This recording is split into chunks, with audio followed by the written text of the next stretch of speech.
Good day, ladies and gentlemen. How is everyone? I hope you're doing well. Let's see if we got some people in here. We got 10 people on StreamYard. And we're waiting for the space to start up. How about that PTGC on the weekly? Ooh, 2 people are listening. That means I should be able to jump in. There we go. Start listening. Request. Good morning. You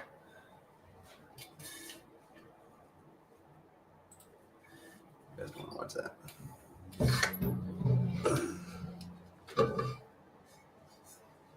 Still waiting. There's like 8 people in the spaces right now. My big jug that my son got me for Father's Day, I think.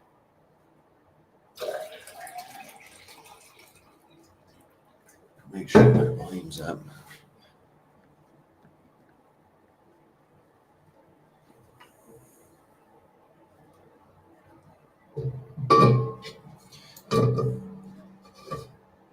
Zen, you're muted. He may not know. He's probably dropping stuff in the Telegram. Let's see.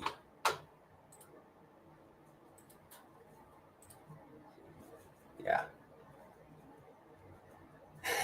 He dropped in the YouTube also.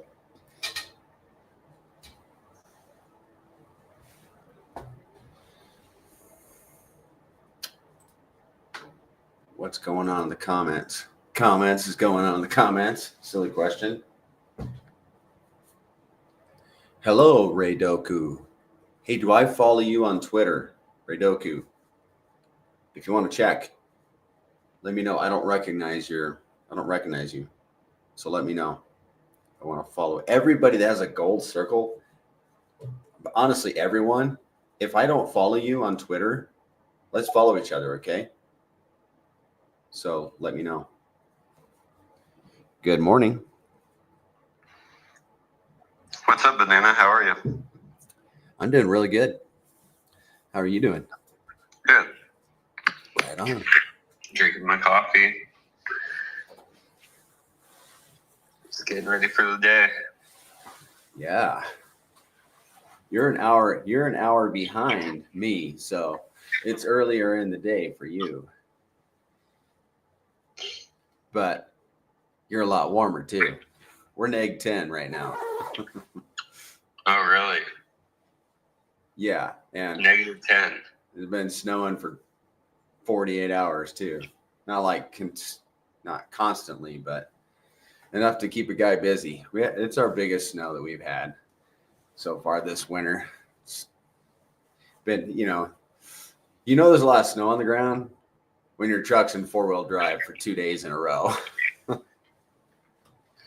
God, I couldn't even imagine being in 10-degree weather, let alone -10 degree. Yeah, I used to be more okay with it, but I'm really not anymore. But I have a nice warm office that I'm in right now, so I have no reason to complain. And we have green candles. Yeah. And we got people piling in. We got 69 eyeballs in my StreamYard right now. Awesome. Yeah, I saw you put your YouTube, and then I re-put it in there, reminding them if you don't want to come up and speak, feel free to just shoot your comments into Prairie's comments on YouTube if you want to join the conversation without coming up. So yeah. Well, honestly, that was a very good idea, which we started on Monday, your idea. But I can tell you that it seems like the chat has livened up a lot. So on YouTube? Yeah. That's good. Yeah, that is good. And guys, good for 2 reasons. Good for the algorithm too. It'll push your channel to other people who are randomly just on YouTube. Yes. Yes, it will. And we can use the channel to draw people to the ecosystem, and that's one of the goals. So guys in the chat, I will try to answer your questions. If you have questions or comments, just drop them in and we will address them, and I'll try to keep up here. Yeah. So I was getting my data this morning and I noticed some interesting takeaways. Let me just get it in front of me. We reached a new all-time high in PulseChain volume this morning. Just from my records. I'm not saying if you go to some other site, it's not going to conflict. In my records, I take every day. We had $172.8 million in 24-hour volume in the last 24 hours. Just to give you an idea, yesterday when I took it, it was 44 million. So about, more than 4 times. And then the previous record was December 21st, and it was about identical, just a fuzz more. But more than a month. It took more than a month to go from the previous record to a new record, which we set just in the last 24 hours. And it makes sense because of all the activity yesterday with incentive token and everything on PulseChain practically is green right now. Yeah, the volume has been good all week, ultimately, right? Which, yes, I love to see that. I think now in volume we're ranking number 4. That's a really, really good step in the right direction. Number 4 of all networks. Yeah. Nice. Yeah, that's a big step in the right direction. I love that. You may question my intel. What's but that? What I saw on Twitter, I said, now you're making me question my intel. But what I saw on Twitter is that we're number 4 now. Okay. So that's unfact-checked intel, and that's okay. Somebody can go fact check it. I mean, you get hit with so much information, you can't go check everything all the time. Sometimes you need to ask somebody else to go do it. Yeah, but I think as far as the PulseChain community, honestly, we couldn't have asked for more this week. We got so much good information this week. It feels really, really good to see RH making all these moves. I think this is the most amount of moves he's made since the launch of PulseChain. I would say it's probably like 3 times the amount of moves he just in the last week obviously let out the Pulse.tires, which is to bring demand and users over to the chain and volume to the chain. Mm-hmm. Also made PulseChain deflationary, is helping make PulseX even more deflationary because of the volume that's happening on the meme tokens now. And then he did the halving of Hex, which in 7 days, I think we'll learn more if this is a repeating thing that he keeps doing every 7 days. Yep. or what's going on there. But as of right now, it looks like he's doing a inflation halving for Hex. And then on incentive token, he did a 90% inflation cut. And the thing I found really interesting about this is if you think about it, every RH ticker had something done to it this week. PulseChain became deflationary due to the pumped up tires. PulseX became even more deflationary due to the volume increasing rapidly. Hex had a halving, and then incentive token, both Hexes had a halving, not just one. And then incentive token had a 90% inflation cut. So, and then he's been doing a lot of talking about supply and demand, which I find this so odd because we've been preaching supply and demand for over a year now, right? Like really as one of our main talking points of PTGC and UFO.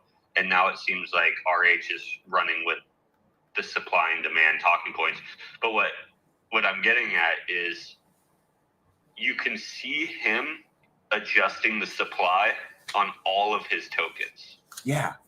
He's using code to mimic, or using obviously techniques to mimic the supply. Why? Because if you can control the supply, if you can reduce the supply, and if you can control the demand, which I think is still part of the process coming, but you can see the demand picking up already. So he's already moving the pieces to control the supply and demand. And if you can control the supply and demand, you can control the price. Just like we've been talking about for the last year and a half, right? So it's just, I don't think the PTGC and UFO community could ask for more. Like, every technique that we're using to appreciate our system, we are now seeing RH use these same techniques to plan to appreciate his system. And I'm not surprised, right? Because the whole design of PTGC and UFO is pretty much based off of RH's teachings. It's just that we haven't seen much action out of him for the last year and a half, and he's moving now. Like, he's in motion, and you know, the guy that I spent years studying is now taking action on a lot of the stuff he preaches on. And I think it's like, we've seen what control of supply and demand can do for a chart with PTGC and UFO, right? So if he can start utilizing these same ideas that obviously he's a master of within his own systems, we can actually assume that his charts start looking somewhat similar. But what's amazing for us, and he's been talking about this a lot as well, Hart's Law. Well, what happens to the thing that's connected to the thing where it's deflationary and supply and demand is controlled and the chart's moving upwards? Well, what happens to the other item that's connected to that item that's also doing the same thing? Right.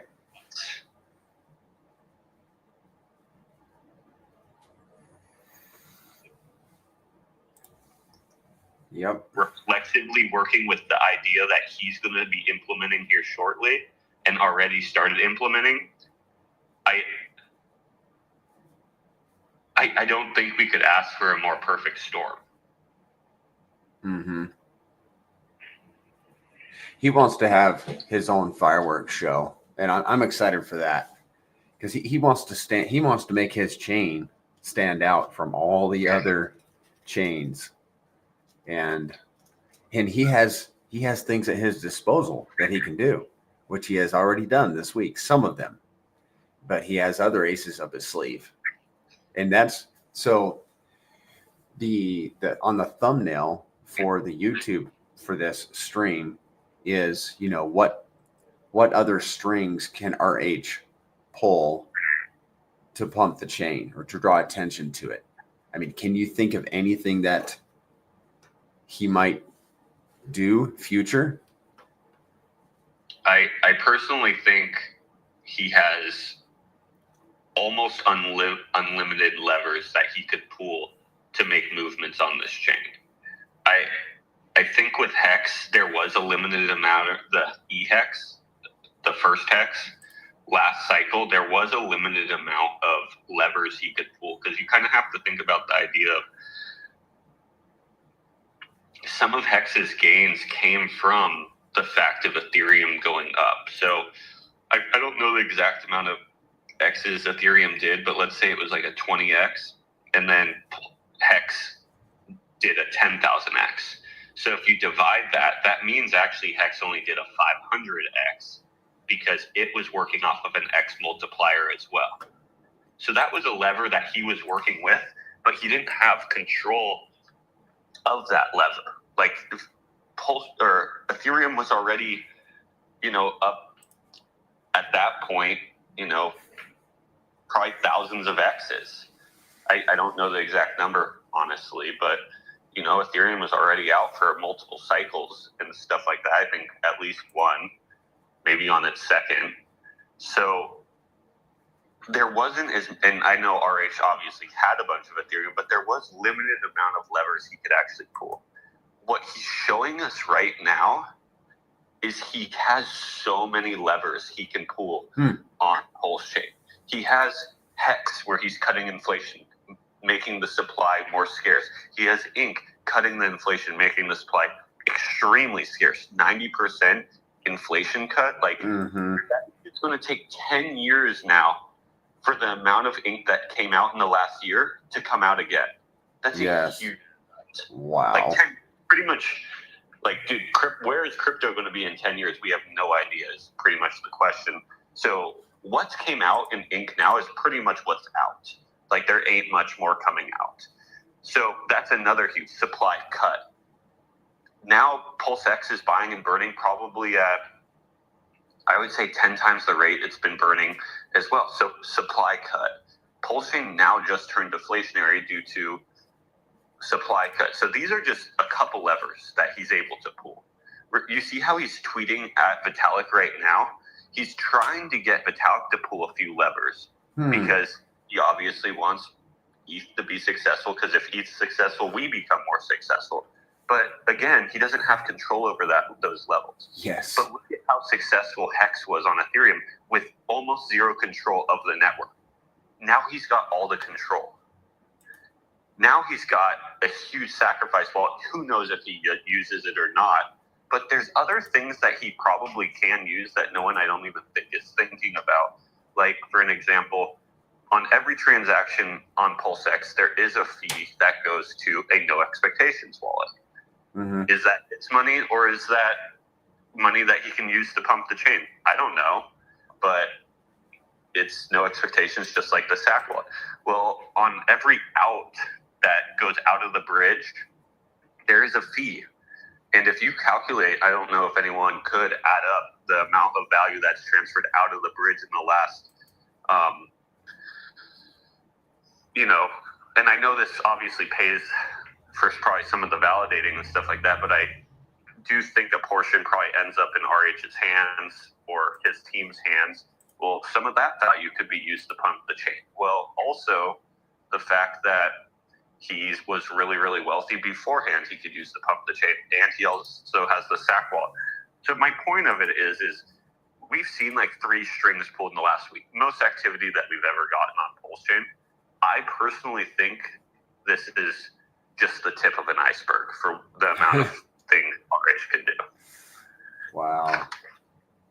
And what's the average first cycle X's for a layer 1? Isn't it something like 577X? Yeah, I know what like image you're talking about, because someone created that really awesome image that showed that. I don't remember.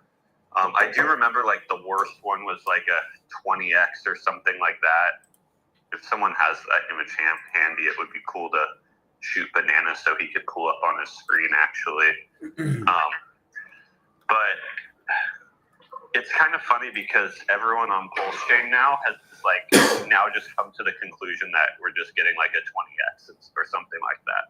Yeah. And we tend to forget that we are here on PulseChain for a reason. Like, Richard Hart is one of the thought leaders and smartest people in this space. He's obviously proven that he is capable of making a token do a 10,000X. And we're all like mentally settling for a 20X or a 30X, right? Yeah. And I think it's just because we don't want to be let down, which makes sense. But I do think some crazy numbers are possible. And at this point, I think if a 10X only happened or a 20X only happened, that wouldn't be a great like end of the story for RH. I tell you, right? I have that image pulled up. I have it saved. I saved it to my saved messages in Telegram. And at the top says, how high can PulseChain go? And then it has AVAX. And this is the first cycle X's. AVAX did a 57X, BNB 34X, Solana 1200, Luna 1000, Phantom 2200, Atom 41, Cello 14, and average was 656X. that's a lot. Yeah. Even if you just take it down there and, I think you said the worst one was 14. The one up from that was what, 41? The worst, yeah, it was in order of worst: 14, 33, 57, and then you get into the thousands. Oh, there is a 41 also. So the thing I find interesting even about like some of those numbers, like we have been making a lot of progress with this system in the last year and a half, right? Like we're kind of knocking on the door at number 200 of all of crypto. If PulseChain is even remotely successful, we're going to be knocking at the door at the top 50 tokens that exist. And I find that super, super interesting because I don't know if they'll let RH's tickers be up there. So we could be used as a huge onboarding tool to the PulseChain community because we're kind of like a Trojan horse. I've been thinking that same thing, man. It's a huge opportunity for PulseChain because I don't think they will let RH's tickers sit on those websites in the top page. Like, maybe they will. But I think using PTGC to get on that top page, because the truth is if they want to participate in this system, which obviously the system is doing really, really well. So it seems like a product I think the general public would want to participate in. They're going to have to get onto PulseChain. Yeah. And when they buy PTGC, they technically own all of the RH assets because we're connected in liquidity with all of the assets. Yep. By owning PTGC, you own all the RH tickers. You own the other blue chips on chain. And we could kind of use this system as, I believe, a Trojan horse to get into that group of top tokens. Yeah. Yep. If we'd flipped all of our Pulse into PTDC at this time last year, we would have 57x'd our Pulse bag. Who would turn down a 57x on their Pulse bag? Good grief.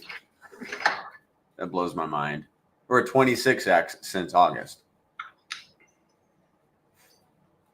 Yeah, and and we're kind of looking at Pulse terms, and I think obviously mechanically we're designed to keep trending up against Pulse pretty much like mechanically forever. But if you take away the fact of like people selling, right, like that would make us not trend up against Pulse. Or if the other parts of our liquidity web took a bigger dip, let's say in the bear market than Pulse, which they could possibly do due to reflexivity, then that's an event that could make us trend down compared to Pulse. But due to our mechanics of the buy and burn, due to the idea of store of value and people wanting this asset to store their value due to its mechanics, we have shown that us trending down against Pulse is usually short-lived and usually a great opportunity to get in. But what I think as a community we can start kind of, and gosh, do you know if on like Dex Screener we can switch our chart not against Pulse, but against like other blockchain assets? Oh boy. Because we're now starting to get in this group of where I don't think should be comparing ourselves constantly against Pulse, but showing people our asset against other assets that are up in this tier with us. Right? Yeah, like right. If you're holding a top token, a top, altcoin on Solana or a top altcoin on Ethereum, in 2 months, how many more X's did you get by holding us? Because we don't want to only be looking at the PulseChain community to be our community. We do want to be onboarding from other chains, because we've been talking about this once. Like only 3,000 people own PTGC. Like the honest truth is barely, like we're ranking pretty high in volume currently, but still barely any people know about PulseChain. They might have a little bag, they might have sacrificed, but no one's actually making this their home yet. So we're before the general public. So what that tells me is no one knows PTGC exists, and there's very limited supply left. So if we can start showing them like how their portfolio will do better being over here on PulseChain via comparing our growth in a month, 2 months, 6 months last year against these other assets on other chains, I think that will help them get onboarded to PulseChain and PTGC. Right. Hans says on YouTube, if you're on TradingView, you can build your own chart against anything.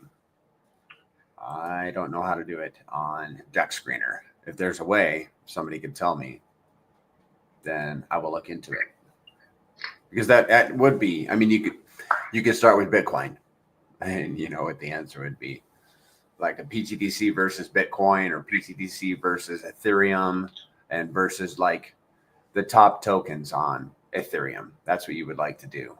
I think. Well, we're kind of knocking on the door of these top tokens. Like just yesterday, I don't know if we're still above this, but we are now tapping into the top 200, if that. So we just passed MOG token yesterday, which you know, that's one of the top meme coins, right? So we can compare ourselves to that, and that's a huge community that we could show this asset to. Obviously, as we kind of keep ticking up, it's like, well, why are we slowly beating out all these people? Well, look at the comparison in the last year. Look at how much ground we've covered. And there's a reason for it, right? There's a machine working behind us that's helping us do this. We're not just relying on buying or onboarding a new user every day. The machine is actually doing a lot of the lifting for us. Yep. I'm asking ChatGPT if we can compare PTDC to other, tokens on other chains. We'll see what it says. Yeah, we might just have to do it on TradingView. Yeah, let's see what's another token. All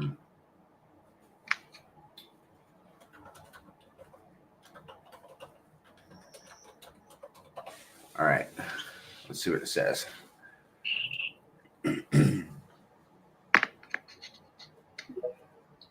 says yes, you can, but you always got to fact check ChatGPT because it's just a machine. Yeah, I'm not going to do that right now. It's telling me how to do it. I'm playing with it right now on TradingView, and it's pretty easy. I'm just opening up another PTGC tab, and then when you open up the PTGC chart at the top, right next to the ticker symbol, there's a plus sign that says compare or add symbol. You can compare anything that's on TradingView, which is really anything in the top 500 usually or more. So like I just looked at MOG. Maybe I'll post it on Twitter underneath the spaces, but obviously it's what you expect. MOG trending down, PTGC generally outperforming at all times. Nice. So I think TradingView might be the best opportunity, and I do think that's a good kind of quote-unquote marketing idea there, Zen. You can start comparing it to other similar sector or other reflection tokens or other tax tokens or other network tokens. And I think PTGC, obviously, and UFO probably are outperforming almost everything in that space. You just got to make sure to do it in a nice way, and because the goal is to get some of their community members to come over to PulseChain, not shove something down their throat and come off as like braggy. It's more about 100%. I think, and this is a good point to bring up, as the Grays ecosystem, like speaking out to everyone, we want to focus on building bridges, not burning bridges. So don't go out there and like rub this in their face and try to put them down, right? We want to lift them up and build the bridge between these communities. So some of them, not all of them, would want to cross that bridge, no pun intended, bridge to PulseChain. But we don't want to be putting people down. I think that's the last thing that we should do as a new community coming into the top 200. Also, that we're a grassroots project. So a lot of these projects that we are going to be going up against are pretty much cabal projects, and we don't want to be put onto their blacklist like a specific token called Hex got. So I think we should just go about it in a really positive manner, educate people on the system, just comparing the two. Don't be putting people down about it. We already have a honey badger for that, okay, guys? We don't have a honey badger, Coach. We let that thing free. It's scratching at the door right now. No. It's ready to go. We told you to put that thing down, and you just told us you did, but really you just let him out back. I can't kill my children, you know? Can't do that. Can't do that. Kay Hudson wants to know the significance of burned liquidity. Yeah. So in a lot of other tokens, they don't burn the liquidity, or they burn a small amount of liquidity. Pretty much all that means is that liquidity can never be taken from the community. So on a standard token, if it's the protocol that owns the liquidity, or sometimes a lot of the community owns the liquidity, well, technically that could be closed down at any point. But our protocol burns a lot of the liquidity, so that liquidity pool could actually never even be closed down. So the only way you can access the value in that liquidity pool is actually by owning the PTGC token and selling into the chart, technically. And we can still transact through that burnt liquidity also. Yeah, that doesn't mean it's not operating for us, and that doesn't mean it's not accessible by our community, but you have to have the PTGC token to use it, or you buy into it with another pool. But the important idea is, if it's community-owned liquidity or protocol-owned liquidity, if it's not burned or even locked, it could technically be closed down at any point. Not even the whole thing, right? A portion of it. But imagine if you're in a token, let's say PTGC, for example, just hit a $300 million market cap, and you're super excited. There's $15 million of liquidity. It's protocol owned / community owned, and then one day you wake up and you're like, wow, I just realized a lot of the community members took their liquidity out due to profit taking or no longer wanting a permanent loss, etc. And the protocol kind of closed some liquidity too. Maybe, I don't know, tons of reasons. But you necessarily weren't super stoked on that idea, because now, instead of $15 million there of value backing the system at a $300 million market cap, there's only $7 million now. So now there's half the amount of value to share amongst everyone. And that's why we burn a lot of our liquidity, to show like, hey, this will never be taken away from the community. It literally can't. Another way to look at it, just to chime in there, is that essentially when liquidity is burned, you're relinquishing ownership of the liquidity. So liquidity stays in play for the community to use for exchanges, swaps, but it cannot be pulled, which is like essentially the definition of a rug. Yep. 100%. Thank you. Those pools are accumulating fees too. So that's all going back to the community. True. Yeah, they kind of compound on themselves, right? They're just growing. Yep, absolutely. I've already seen it with my Mars pairs. I see what's happening, because with all those tickers, they're just, there's a lot of volume. So I already see the compounding effect. It's phenomenal.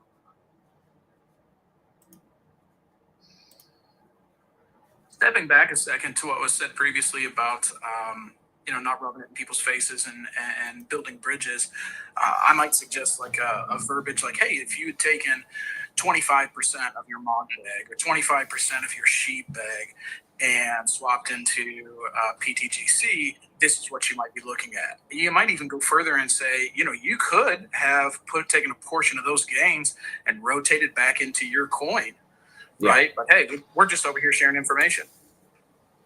Or we could just tell them that PTGC mog. Let's go.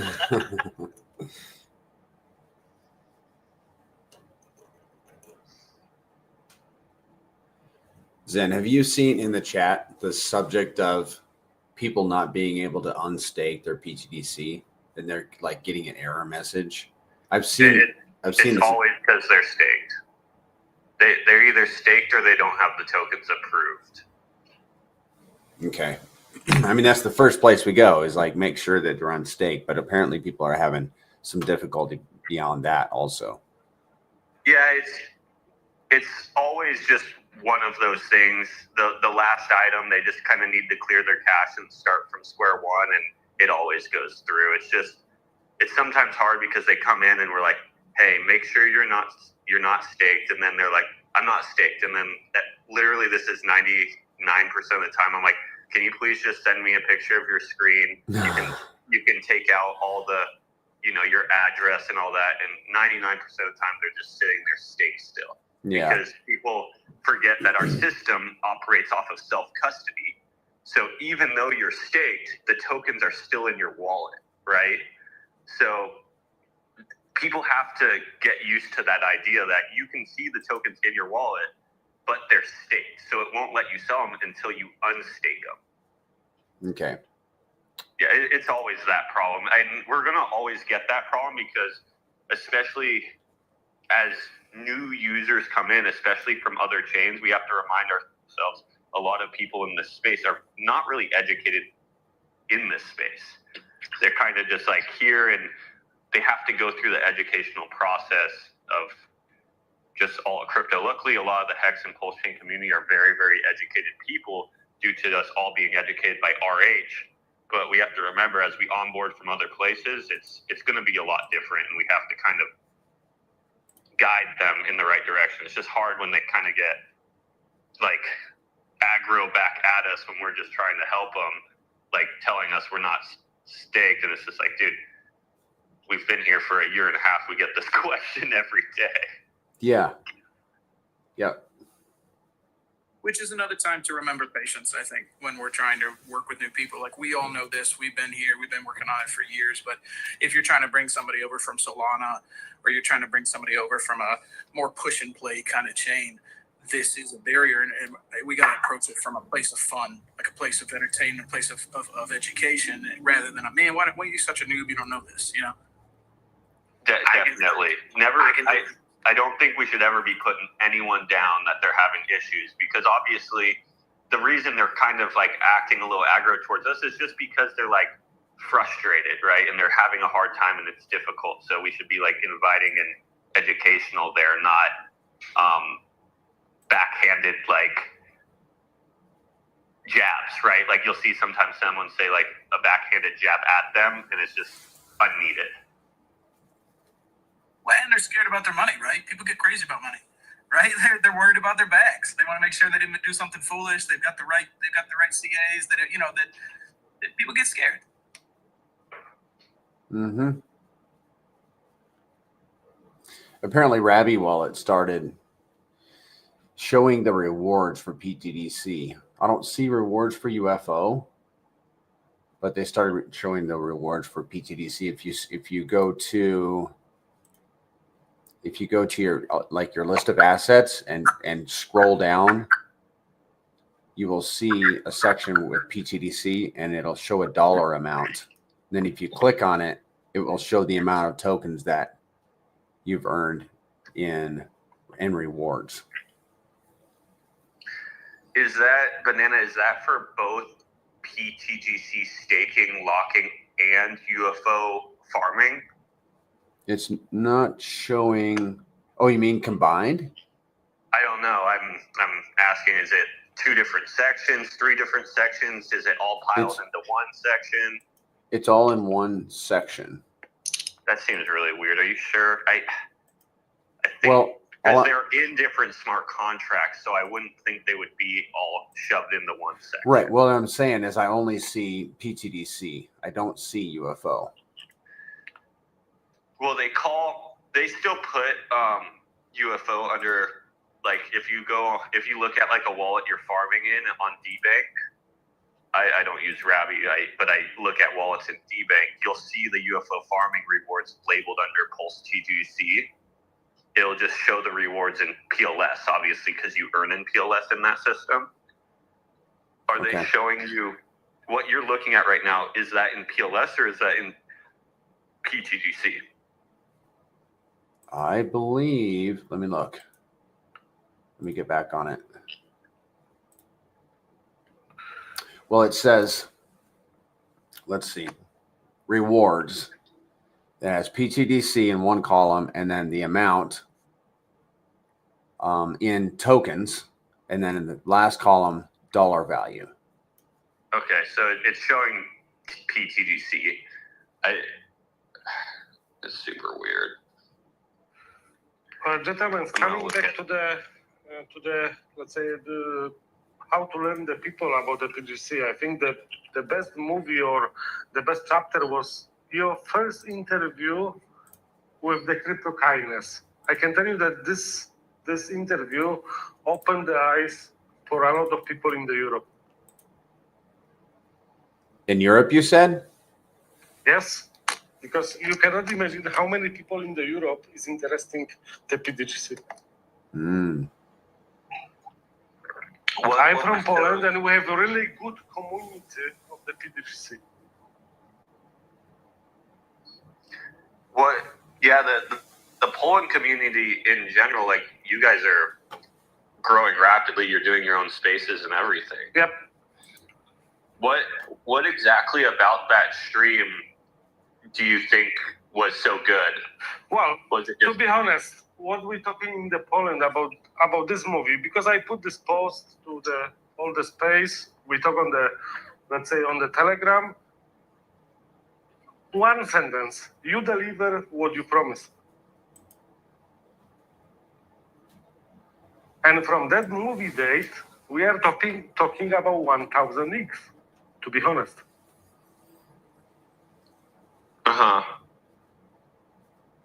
Yeah. Well, the product, the goal with any product, kind of the same as Hex, this was obviously the huge teaching of RH, is a lot of other projects like to promise like a roadmap of the future, and their product, when they come out, it's not done yet. And they're trying to get people into a product that's not finished, and they're promising them a finished product in the future. And that's like the opposite of what crypto should be. That's the opposite of what these projects should be. So we kind of went about it a different way. It was like, no, let's build a fully finished product, deliver it, and then educate people on the product that exists. And then the product obviously grows and becomes stronger as time goes on. Well, but that movie, let's say, from my side, what I can say, it was, you talk, maybe we are in the different level today, but in the time, if we come back 1 year in the past, you talk in the different maybe way, you explain very kindly, very politely, what this means the PTGC. And that is the perfect lesson for the people who entering PTGC now. That is my impression, and a lot of people in the Polish community understood this, to be honest. Yeah, I really appreciate that. Yeah, I think even a lot of like the numbers me and Banana run, because we're always running numbers to show people what's possible, and I think that's kind of what you're talking about. Like a year ago when, I did that stream with Crypto Kindness, we were kind of talking about the numbers of mechanically where this could go. And I try to keep those numbers dulled down a little bit because I don't want to overpromise. You rather underpromise and overdeliver always. And I personally believe PTGC has done that. I think we underpromised and then overdelivered, which is the goal. And if anything wasn't over-delivered, it was just the fact that me personally, I thought PulseChain was going to be at a higher level than it is today. But we used that whole entire suppression of PulseChain to our benefit. We actually used it to our advantage to get X's against PulseChain faster. We used it to get more LP at the bottoms. So we actually took this suppression and flipped it on its head and used it to our benefit. And I think that's actually going to set us up even better for the future of PTGC and UFO from now.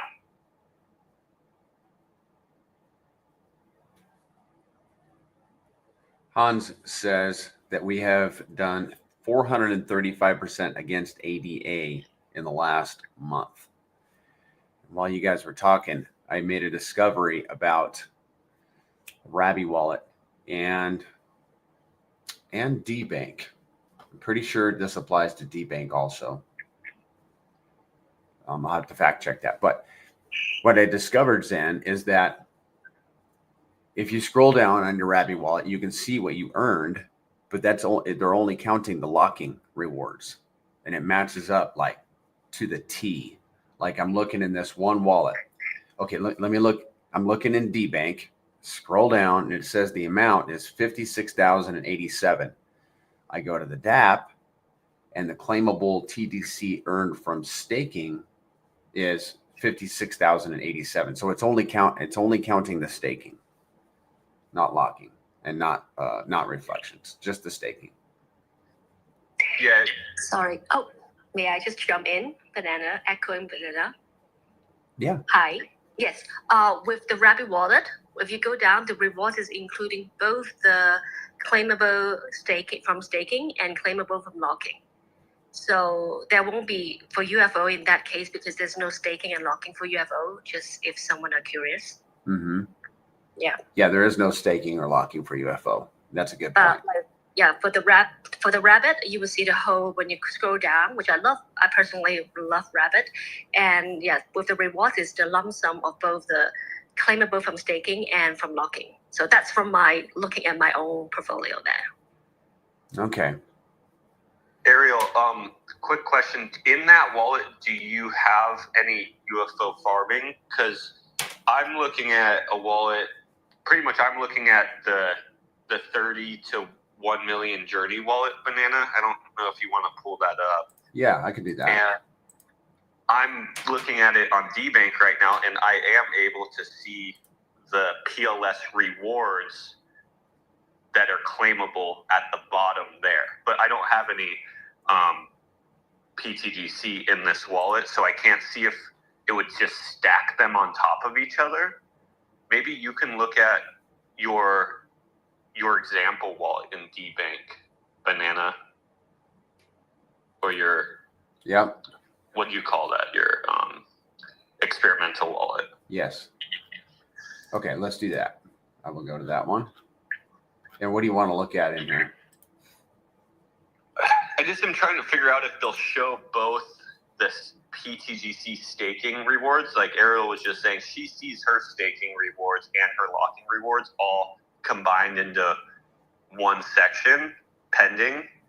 But then is there another section that shows the UFO PLS rewards also if those tokens are in the same wallet? Yeah, I have UFO in this same wallet, and it's not showing any rewards or tokens down here for UFO. And you're farming? Yes. Okay, that's weird. Maybe hold on. It might not say UFO, but maybe it says PLS because that's my pair. It doesn't say UFO. It says, so I'm looking at my farming wallet, and it just says Pulse TGC, but then it tells me I have 157 million Pulse rewards ready for claim. It's under the PulseX tab. I just clicked on it, so it's there. UFO is there. It's under the Pulse TGC tab, not the PulseX tab. The very bottom. PulseX is right above it, but Right. It does show in the Rabby wallet. But it's under a PTGC logo instead of the UFO logo, so that's maybe where it's a little confusing. But it does show the amount of Pulse that's waiting to be claimed for that wallet as well. Yeah, I'm not seeing it. I'm not seeing that in this wallet. I see. If you scroll to the bottom, are you in the 32 million wallet, Banana? No, let me get over to that one. Yeah, if you get onto that one, scroll to the bottom, and you'll see two drop-down arrows. One for PulseX, which shows all the liquidity sitting in PulseX for that wallet, and under that is a PTGC logo. And if you drop that arrow down, you'll see the Pulse rewards. So as this example shows, the 32 million wallet has 157,548,706 Pulse waiting to be claimed. Yes, I see that. Okay.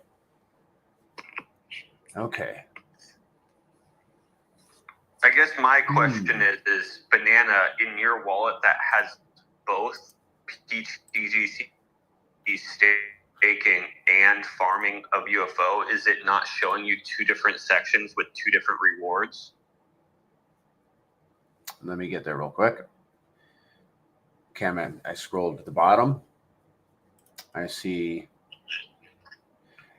it's actually showing. Okay, I think I'm tracking with you guys. It is showing me rewards for PTGC, and but it's only showing the staking rewards, claimable staking, and then I see PLS, and that would be for my farming rewards for that wallet. Correct. Okay. Yeah. Yeah, that's what I was asking. So it's showing both. That's perfect. Yeah. And basically anything Rabbi shows or D-Bank shows, Rabbi's going to show. I mean, Rabbi is D-Bank's wallet. They own it. They develop it. So everything that D-Bank's showing, you're going to see it there in the wallet as well, the same way, same dollar amounts, etc. Yep, that's true.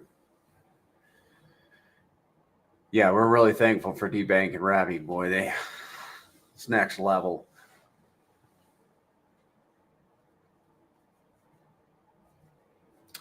Let's see. Somebody was asking, how does the DAO get PLS? I know it's from the fees, but aren't fees collected in PTGC and UFO?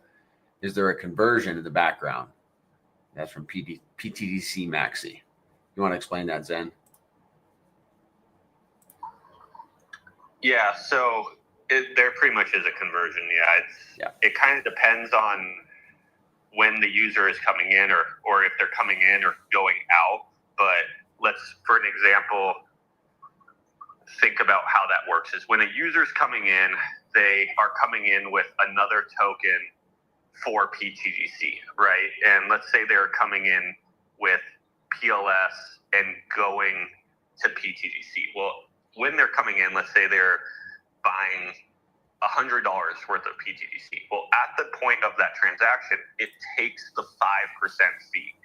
And that 5% fee obviously gets divided up into the 4 categories. The automatic buy and burn.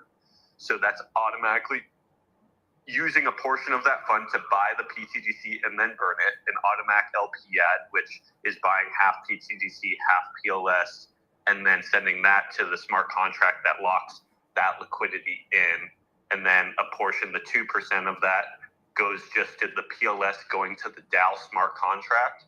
And then the 1% to holders. So then that is turned into PTGC and then spread out amongst all holders. And then the 1% to stakers, which then that lands in the smart contract, waiting for the users to claim them that are staking. And then it kind of works in the same fashion the other direction. It's pretty much like the smart contract has thresholds, and the thresholds wait to build up so it can make like a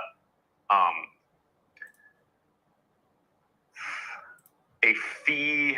Like, it doesn't want to just waste a bunch of fees. So there's a threshold that it gets built up to, and then it does the transaction and then spreads the rewards out or puts them in the smart contract at the right time. If you did it on every single transaction, it would waste a lot of PLS just in gas fees. So you kind of let it build up, and then once it hits a threshold, it will do all those interactions for the system. And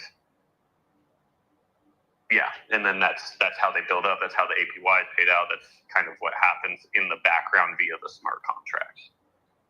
Okay. And it all kind of goes through the V1 pair. So when this is happening, since all this is happening with Pulse, it goes through that V1 PLS PTGC pair to put the allocations where they need to go. Because it obviously needs to turn some PTGC to PLS or some PLS into PTGC. So even though we're interacting with a web of tokens, when this happens, it kind of all circles back around to this main V1 pair, because it needs to utilize not Hex, right, or PulseX or Ink, because that's not what the functions need. The functions need the Pulse. So it kind of all routes through our main V1 pair. That's why I wanted you to answer that question, because that is a much more thorough answer that I would have given. And here's another, I'll do the simple answer on this one too. Misery Gain asks, what happens to the value once all the tokens are sold? What will cause it to fluctuate price-wise then? Well, all the tokens cannot be sold. It's a mathematical impossibility for all the tokens to be sold. The token supply will be reduced, but as the supply reduces, the value of the tokens increases. And as the value increases, there will be people selling to take profits. And so there's always going to be this push-pull of buy pressure and sell pressure. And you really mathematically cannot sell all the tokens, because that last token would be worth way more than any one person could pay for it, if I could put it in such simple terms. Yeah, so these tokens can get divided up into 18 decimal places. Yes, there you go. Even if no one sold, right? Like, let's pretend like we had the most diamond tan community ever, and everyone just held. And let's say just lived off of the APY. Everything that people bought, they just staked up, and they're like, oh, I'm never letting this go. This is a machine that's printing for me, right? Well, if we just kept getting more people in, or our system was doing buy and burns, it would just keep making the tokens worth more and more and more and more, but you could never sell them all. It would just keep dividing it up to a smaller and smaller amount and increasing the price. And when it does that, usually it increases it to a price to where one of the holders is like, dang, I'm in decent profits now. I'm going to sell into the LP and take some profits, which then obviously brings the chart in the better direction. That's kind of what you're talking about. Bananas, there's always an ebb and flow. New buyers come in, push us to new levels. Old buyers kind of want out. They sell a little bit for profits. Then it brings the chart back down. Then new buyers come in, and and that's like the give and take that's happening all the time. But with our systems, as that handoff is happening all the time, all these people are making the system stronger.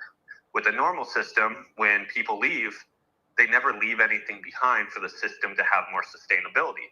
They just take their profits and they're out. There's no building of the city. But with our system, as everyone comes in, as everyone comes out, that portion is taken and it's used to build a more sustainable system for the future people to come and have a thriving environment to be in. Right. It's almost like Bitcoin. Like, a lot of people can't afford an entire Bitcoin, so they'll buy a fraction of a Bitcoin. Hopefully that's what happens with PTGC one day. People could just buy a fraction, but that I just can't even fathom how that would be even be possible. Hans says, I guess the pulse comes from the UFO staking. Not sure. Pulse comes from UFO LPing. You can earn UFO two different ways: by holding UFO or by LPing UFO with an RH ticker. When you LP, you're going to earn Pulse. And oh, by the way,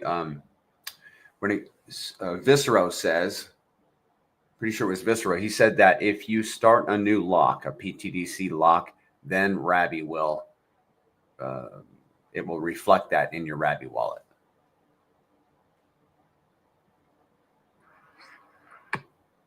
And somebody's been asking about the Telegram channel. Viscero asked about the Telegram channel. I think people been having some difficulty. I'm chatting with one guy yesterday that got the Telegram link from my video descriptions, but he showed me this. He sent me a screenshot, and it's like a blank screen or something like that. I, however, took the same link and put it into my computer, and it pulled up Telegram. I don't know what's going on. And then I get this comment: what happened to your Telegram channel? I don't have any idea. I really don't know. But Zen, have you heard anything? Yeah, I would say just get his username and let's make sure the bot didn't kick him. Our bot is pretty active, which is good, right? Like, as we make our way up the ranks of cryptocurrencies, like, obviously scammers will target these top communities and try to send raids into them to like mess up with their channel, and then they try to say, hey, we'll stop rating your channel if you give us money, blah, blah, blah. They also will get into people's DMs and try to trick them into thinking that they're helping them and get their seeds and stuff like that. So they also put bad links in there. So we do have a lot of bots in our system in Telegram that are detecting, like, really if they get any wind of this not being a benevolent person, it like just kicks them. So if you get kicked even though you are a good person, just reach out to me in Banana and give us your username so then we can go in the back end and just unblock you, because I'm guessing he got blocked. Yeah, there was a guy that reached out to me yesterday that got blocked too. Mash, his name is Mash. You can also reach out to Jimmy Rants.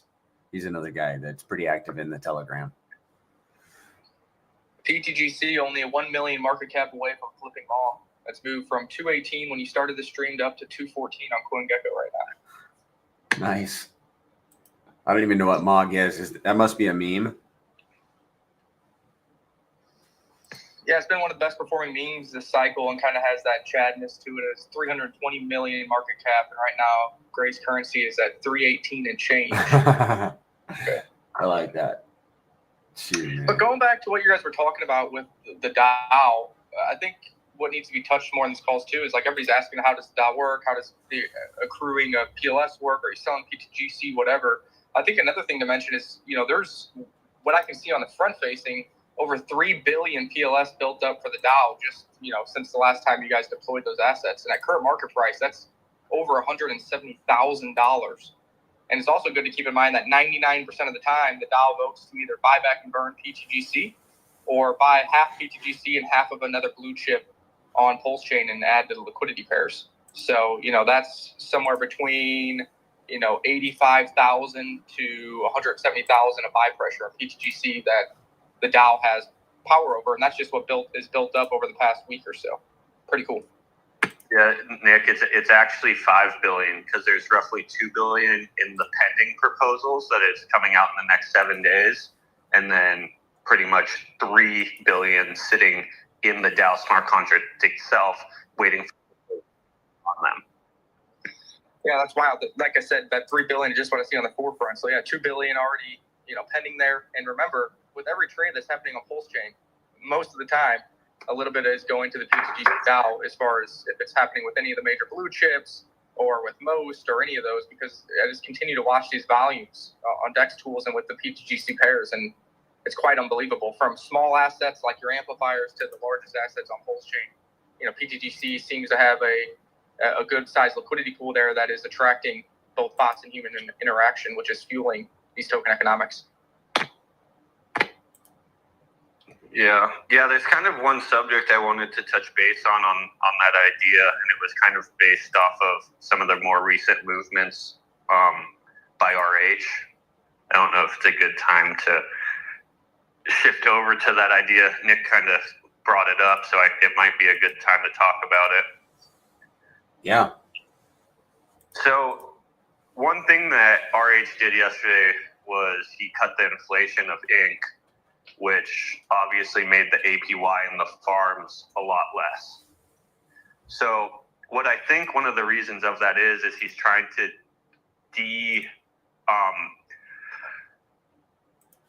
make it to where people aren't incentivized, de-incentivize people providing liquidity, right? If the APY isn't as good, then the impermanent loss that you could be receiving in that liquidity pool would not be worth even being in there, right? Your APY needs to at least be enough to counteract impermanent loss, or you literally are just in a losing game.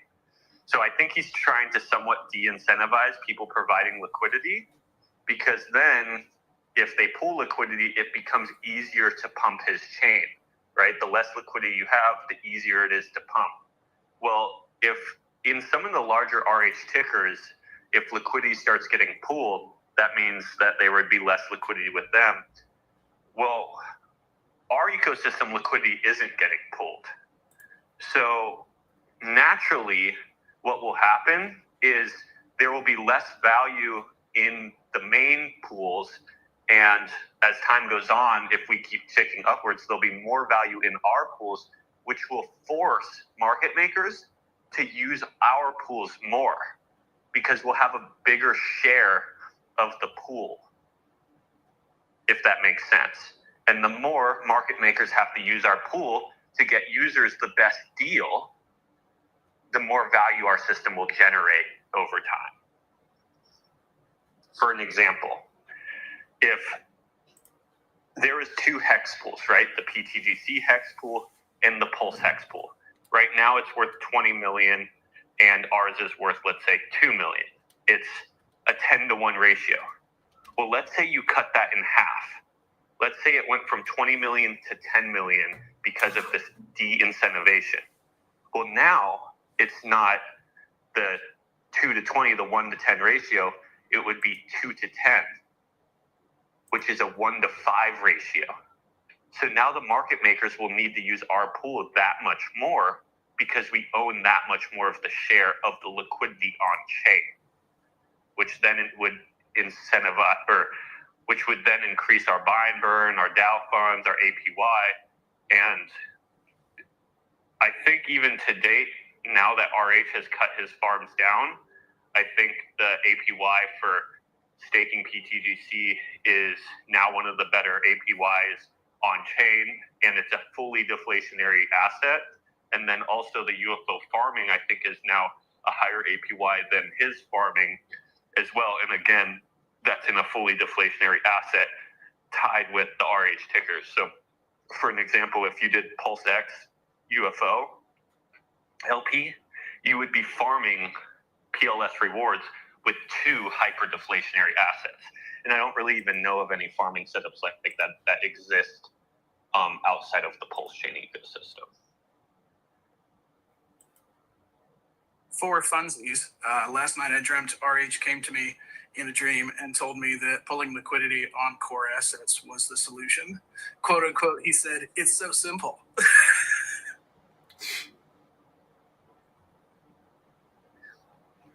You said pulling liquidity of the core tokens was the solution.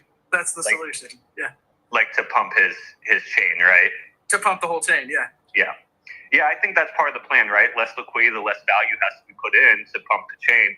The thing is we aren't pulling our liquidity. So whatever it is at, he has to pump that with wherever he pulls his liquidity down to, which is really, really secure for our sub ecosystem, because even though he's pulling liquidity, makes it easier to pump, that's still less liquidity to share amongst the same amount of people.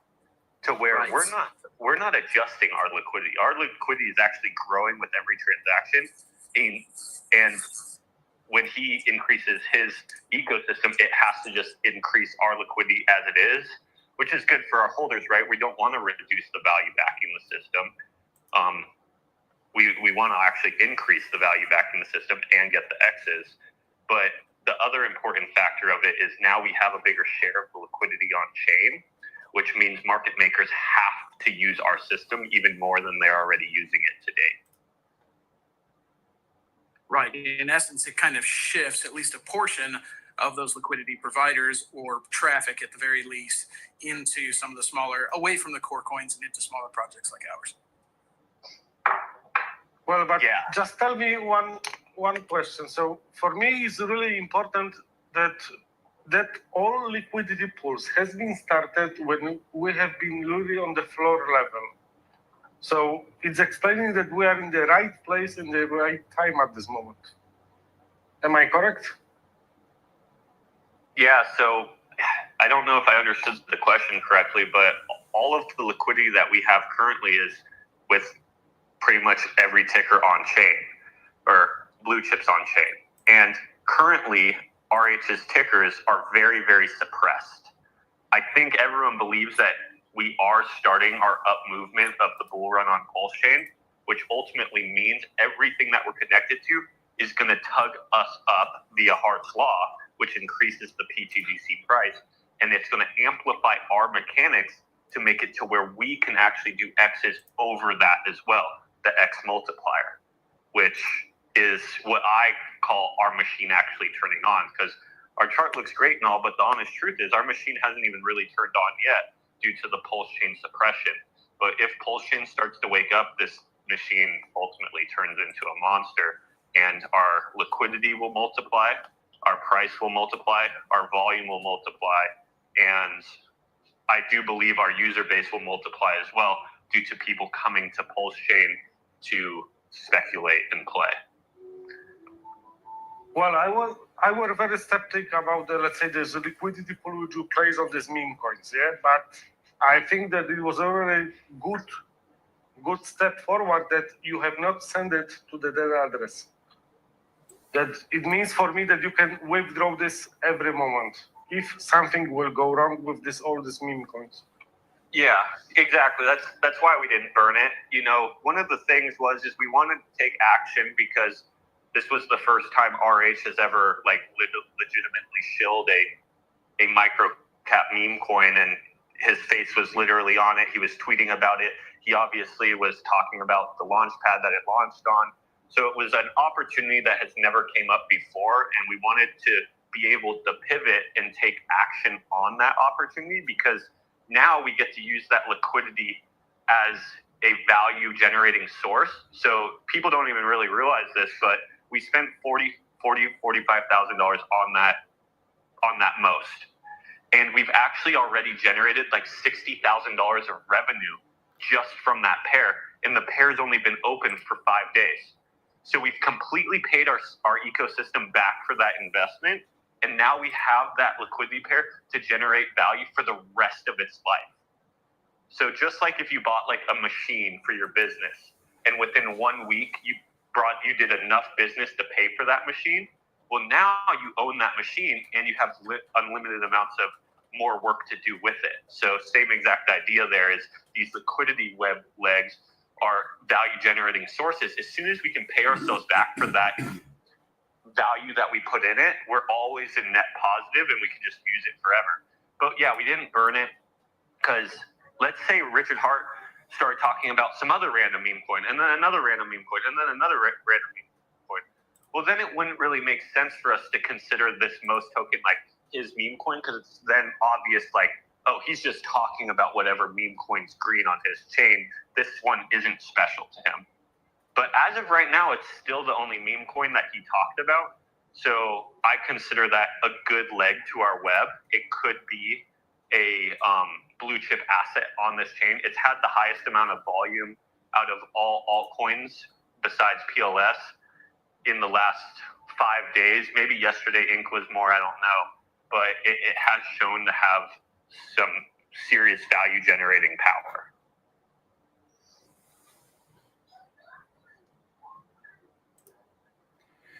Crypto Bendu asks if there's a faster way to see reflections for UFO instead of having to connect a wallet. Yeah, it's dbank. Go to dbank.com, and I think it's a .com. Put in your wallet address, and it'll show you everything in that wallet. And then you can just save that tab, as a bookmark that tab. And then Mayor Will says, can we incorporate an early unlock alert in the Telegram chart, in the Telegram chat, I think he means. So we are excited with the 30% rewards that follows these early unlocks, just as we do for buys. That would be cool. Is that possible to build, Zen? It's definitely possible. We just have to find someone who can build it. Someone who's good at chat bots. Telegram chat bots could build that probably in an hour. Yeah. Okay. Guys, we need a volunteer. In the meantime, we just use all of our community as our chat bot alert because they usually get loud as soon as someone unlocks. Like, I just got a bunch of early unlocker rewards. That's how I kind of know when it happens. Yeah, me too. That's how I know. And I've been tracking that every day too in my spreadsheet. I wish I hadn't waited so long to track the rewards coming from early unlocks. But every day now I'm excited to see what we garnered in the previous 24 hours. And for the last couple of days, there haven't been any unlocks. I mean, the DApp shows you to like the third digit to the right of the decimal, how much PTGC came into the wallet. And for the last couple of few days, there hasn't been anything. So nobody is unlocked. but it'll happen. People will unlock. Yeah. They always I have. Say I've been so surprised about how many people actually early unlock. It's crazy. It's actually added to the APY of anyone who has been locking like quite a lot, more than I thought it would by far. We were kind of talking about this, I think, yesterday, that I always considered it more of a delayed gratification benefit for the users. So like if you love the delayed gratification of the RH ecosystem with staking and locking, and that was something that you really enjoyed. The reason why I loved it so much is someone that I knew who was a day one Hexakin loved this feature so much. He loved that he was able to create a ladder and save himself from himself. He said if he didn't have those stakes and locks, he would have sold at like a 20x, and he was able to ride it up to, do the 10,000x and obviously back down a little bit. But it gave him that ability to delay his gratification within code. And I love that idea. So I was like, we need to incorporate this. We need to give a little benefit if people do decide to do this. Obviously, if people early unlock, they get the APY. I never thought that APY would actually even be close to just holdings APY. And it has to date in the last year, which is nice because personally, I think the main benefit with that is just it delays the gratification. Yeah.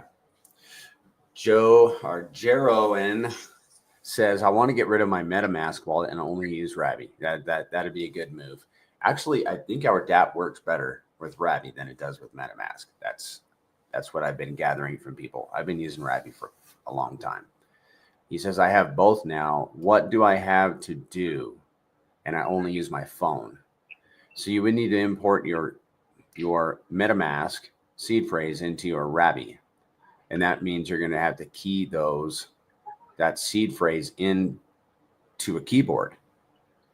And if you have assets on that seed phrase, then I'm going to recommend that you get a hardware wallet and move those assets to a hardware wallet, to a seed phrase that has never been keyed in, has never been seen by a webcam, has never been whispered out loud, and is stored properly, like on something indestructible by flood or fire. And yes, that means that if you need to move those assets, you're going to pay the fee to move the assets. 5% for PTGC, 6% for any UFO. But we are moving in X's here. So to keep your assets safe and so you can sleep well at night, I would get them off of any seed phrase that has been digitized, screenshot, anything of that nature. Let's protect those assets. And so on the topic of hardware wallets, I like the Trezors. I get the cheap ones because they work. I have not used the Ledgers, and I don't hear good things about their security of their mailing list and that sort of thing. I don't want to be the guinea pig of any new products. I like the Trezor. Only get them direct from the manufacturer so you can eliminate middlemen. I hope that helps.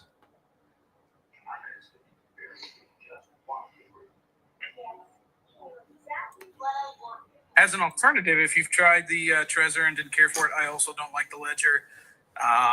I've really gotten into the SafePal, which is an entirely different kind of mechanism. It uses generated QR codes to engage in transactions. So the device is actually never even connected to a computer. It's entirely standstill. So that's kind of neat if you're looking for an alternative. Interesting. It sounds like it's using a wireless connection. No, the only time you have to connect it at all is to upgrade software, which of course you only do through, them directly. But yeah, the entire device, the USB-C port on the bottom only charges. There's no data transfer at all. It's as close to a paper wallet as you can get. How is it connecting to the network then? There is a complementary app that you would hold on a computer or on a mobile device, and that app is engaging in transactions, but it's getting all of its signatures and cryptographic information from these generated QR codes that are generated for each transaction.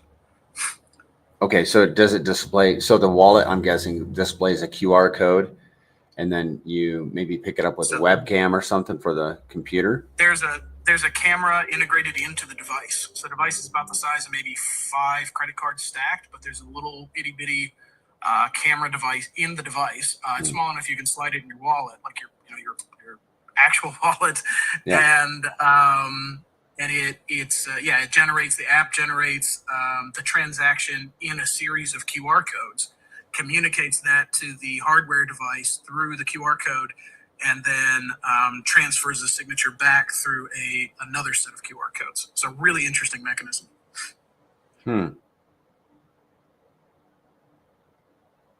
Yeah, that is interesting. How long has this company been out?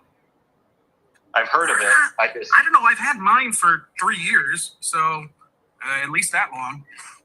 Oh yeah, that's awesome. Yeah, I've heard of it before. I've just never heard of someone using it. So it's interesting to hear someone that likes it. Yeah, and the other thing is, like, it's from an onboard perspective, it's really cheap.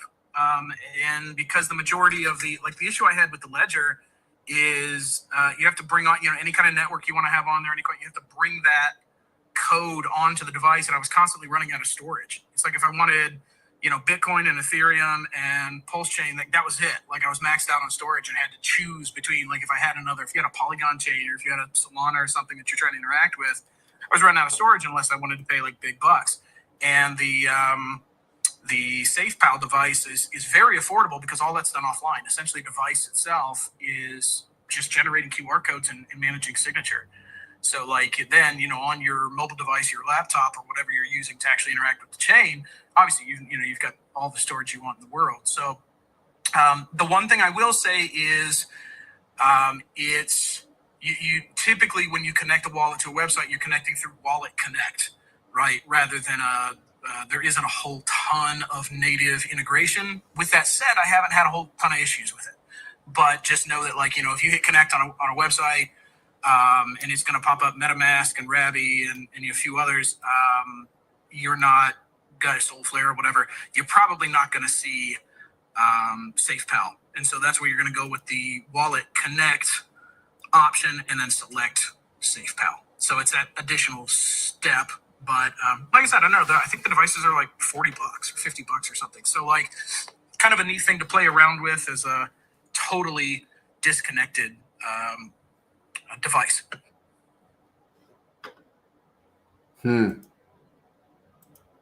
Shaka Vibe says in the chat that PTGC just hit 20-1 with Pulse. Let's have a look at that. Oh, yeah. Sure did. Let me go to the daily. And, well, it did it a few days ago, on February 5th. It went to, so it didn't actually do a new all-time high, but dude, it's trending. I totally get it, Shaka. It looks like its highest was 20.85. Right now we're at 20.2 about. So, yeah. Happy times. I love to see that trend against WPLS because of what it does to look at the charts on look into PTDC.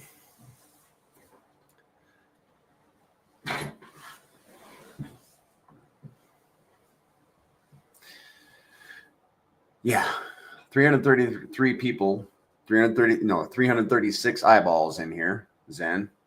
So that's a good job. What else can we talk about? You know something we're not saying?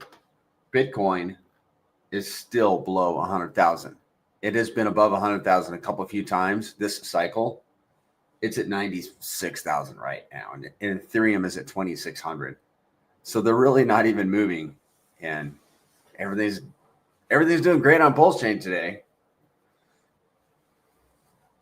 Yeah, that's one thing I noticed about yesterday is the whole crypto industry seemed a little flat yesterday, but RH really woke up his space. And a couple more days like that, you know, or just as he releases more bullish information about like his plan, like he's not like letting out the information, but he's speaking to us off of the blockchain, which I, you know, obviously think is a huge message here. Is, you know, blockchain is a way of speech, and that's how he's. I think people will start to realize that the systems that he have in play are actually set up for a lot more success than the systems that currently at B. Obviously, you can see him tweeting at Vitalik a lot recently, and I think that's for two reasons, right? I think he has so much ETH, he wants Vitalik to pivot his strategy to obviously appreciate his ETH bags so he can maybe rotate them over to PulseChain at higher levels, or he has personal ETH bags he also wants to appreciate as well. But, you know, I think his ability to pivot and adapt with the world around him is one of his strongest attributes. He's been known to be able to recognize the industry around him very, very well, and almost even correct himself, like on a belief he's had. And he's even owned up to this in his streams. Like, I've had these crazy beliefs and I'll be a maxi on this idea, but I'm also not afraid to tell myself, oh no, the industry's changing and I'm a little wrong here. This is what's now become the better way. And I think there's a form of that happening right now. Like the fact that he put the pump.farms on PulseChain, like that might have never been part of the plan a year and a half ago, but when he saw what that did for Solana, that literally brought Solana back to life. If you look at Ethereum right now, Gwei is,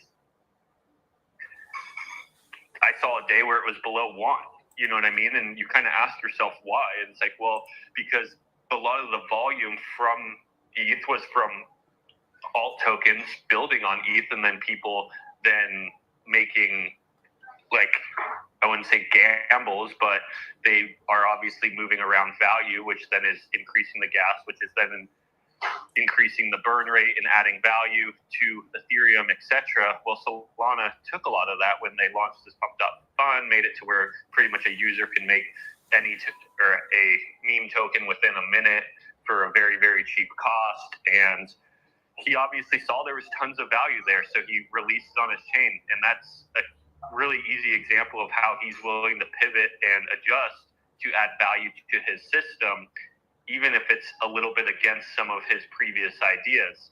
And for an example, the inflation cut, they found a video of him talking about that in the past. So I guess maybe it was always part of the plan. It just wasn't fully picked up on by everyone. But in this last week, he's really shown me that he does have a plan and he's willing to do what it takes for this system to succeed. And we have to be patient and believe there is a plan. I think these are just the tip of the iceberg, and there's a lot more to come. Do we have the all-time high, by the way, or don't we? On PTGC? Right, $2. I Yeah. think we have the 11. Yes. That's a good point. Yep, we're almost a new all-time high against Pulse, and we're close actually in USD. We are. Let me give you guys a percentage. We are just a fuzz over 1% away from previous all-time high in USD. We're number 215, by the way, on CoinGecko. Number 215 by market cap. Yeah, and just for everyone to know, that's also excluding the debt address, which I kind of like to personally include the debt address since that's actually bought and burnt tokens, not just burnt tokens. But we did exclude it just because we didn't want the players that be to like look at that and see that we had a debt address and it was included and obviously like knock us down and kind of delist us due to like a reason like that. So we wanted to play it safe, safe, because they wouldn't look into if it was bought and burnt. They would just look, oh, this is dead address. This is not a realistic market cap. And then they would obviously knock us down. So really anyone who's inside the system, crypto bubbles is probably in my opinion, the more accurate ranking. But a lot of people don't look at crypto bubbles for the ranking. So, CoinGecko is also good. But yeah, just remember that excludes the dead address. And we're making our way up there still with it excluded. So I don't even think we need to include it for us to, really start getting up these ranks. I see UFO on crypto bubbles. I don't see PTGC. Do I need to change a setting or something? Wait a second. Oh, I've been on this site before.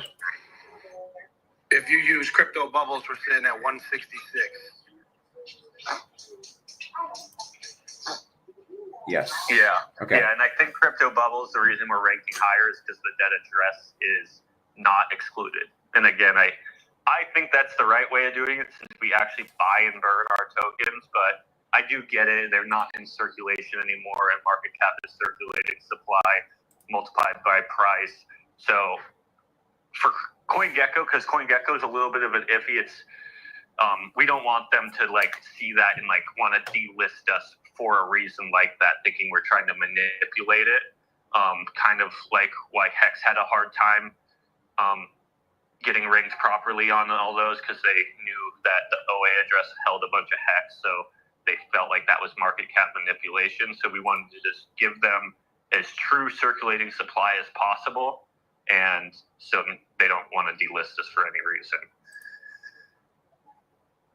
Okay, we're 8.5x before to reach the penny. In your mathematical, let's say in your Excel, banana, how much pulse needs to go up to get this 1 penny? To get to 1 penny? Yes.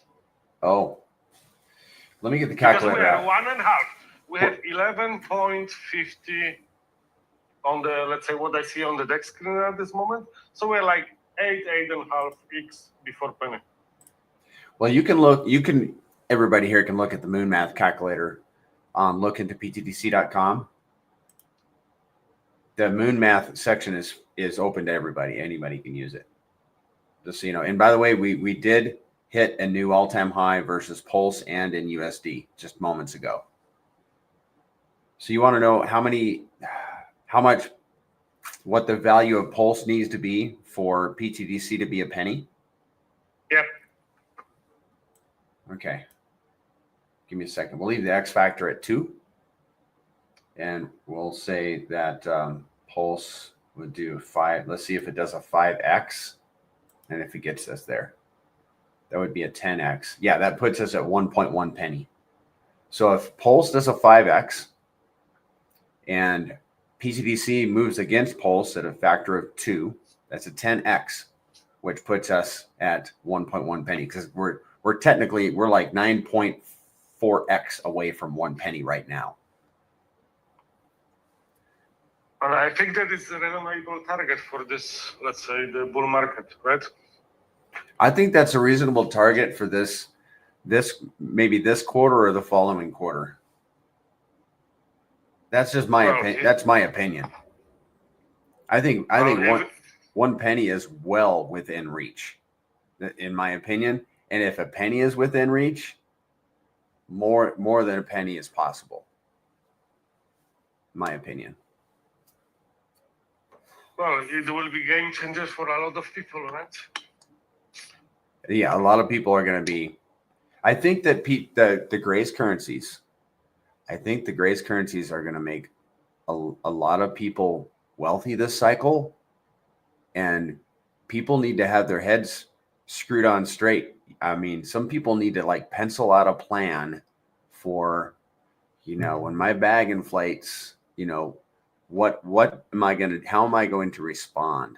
How am I going to be a man or a woman of good character and handle this wealth so that you don't wreck yourself. That's my opinion of how we need to get ready. I think.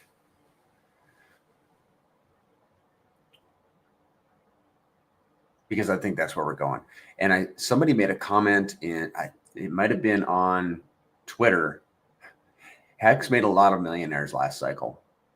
And this person thinks that the Grace currencies might make even more this cycle. I hope so. I just don't like to see people get wrecked. No, my opinion is that we are talking about the Hex on the steroid, right? Hex on the steroid. It's like, let's say, uh-huh. Hex is very, let's say, inflationary. We have all the time, let's say, more Hex. But PTGC, we never get less, right? We never get more, sorry. And I think that good approach is to have, even for the best time when everything goes down, to have some backs, because the people will start to unlocking, the whales will cash out, and in 4 years, you will multiply your backs. Yes. My intention is to hodl my bags because I'm hearing whispers of almost unthinkable numbers for PTGC and UFO this cycle. And I don't want to fumble my bags at smaller numbers, like a penny or 10 cents or multiples of tens. There's a human tendency for us to, because if you've never experienced wealth before, which I have not, if you've never experienced wealth before, and if you're accustomed to a certain income level or a certain wealth level, if you surpass that, there's almost a subconscious tendency to revert back to your previously more comfortable, familiar level.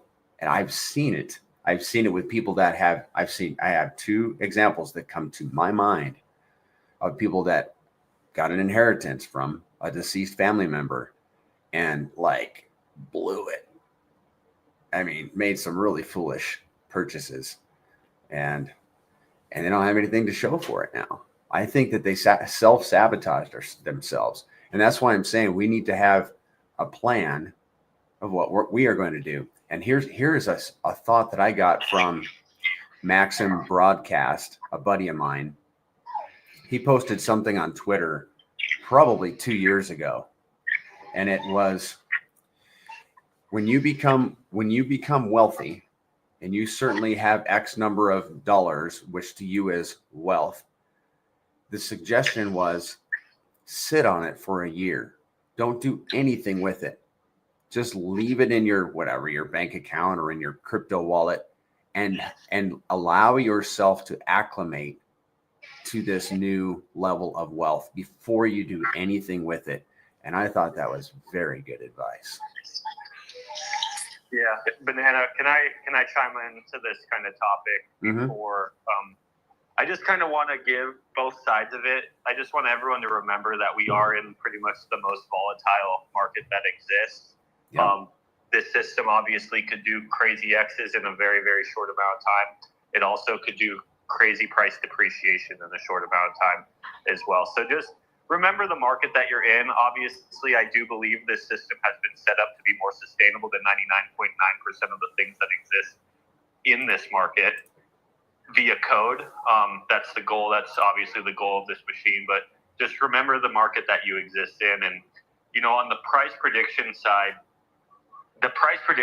we all kind of know mechanically what this thing is designed to do.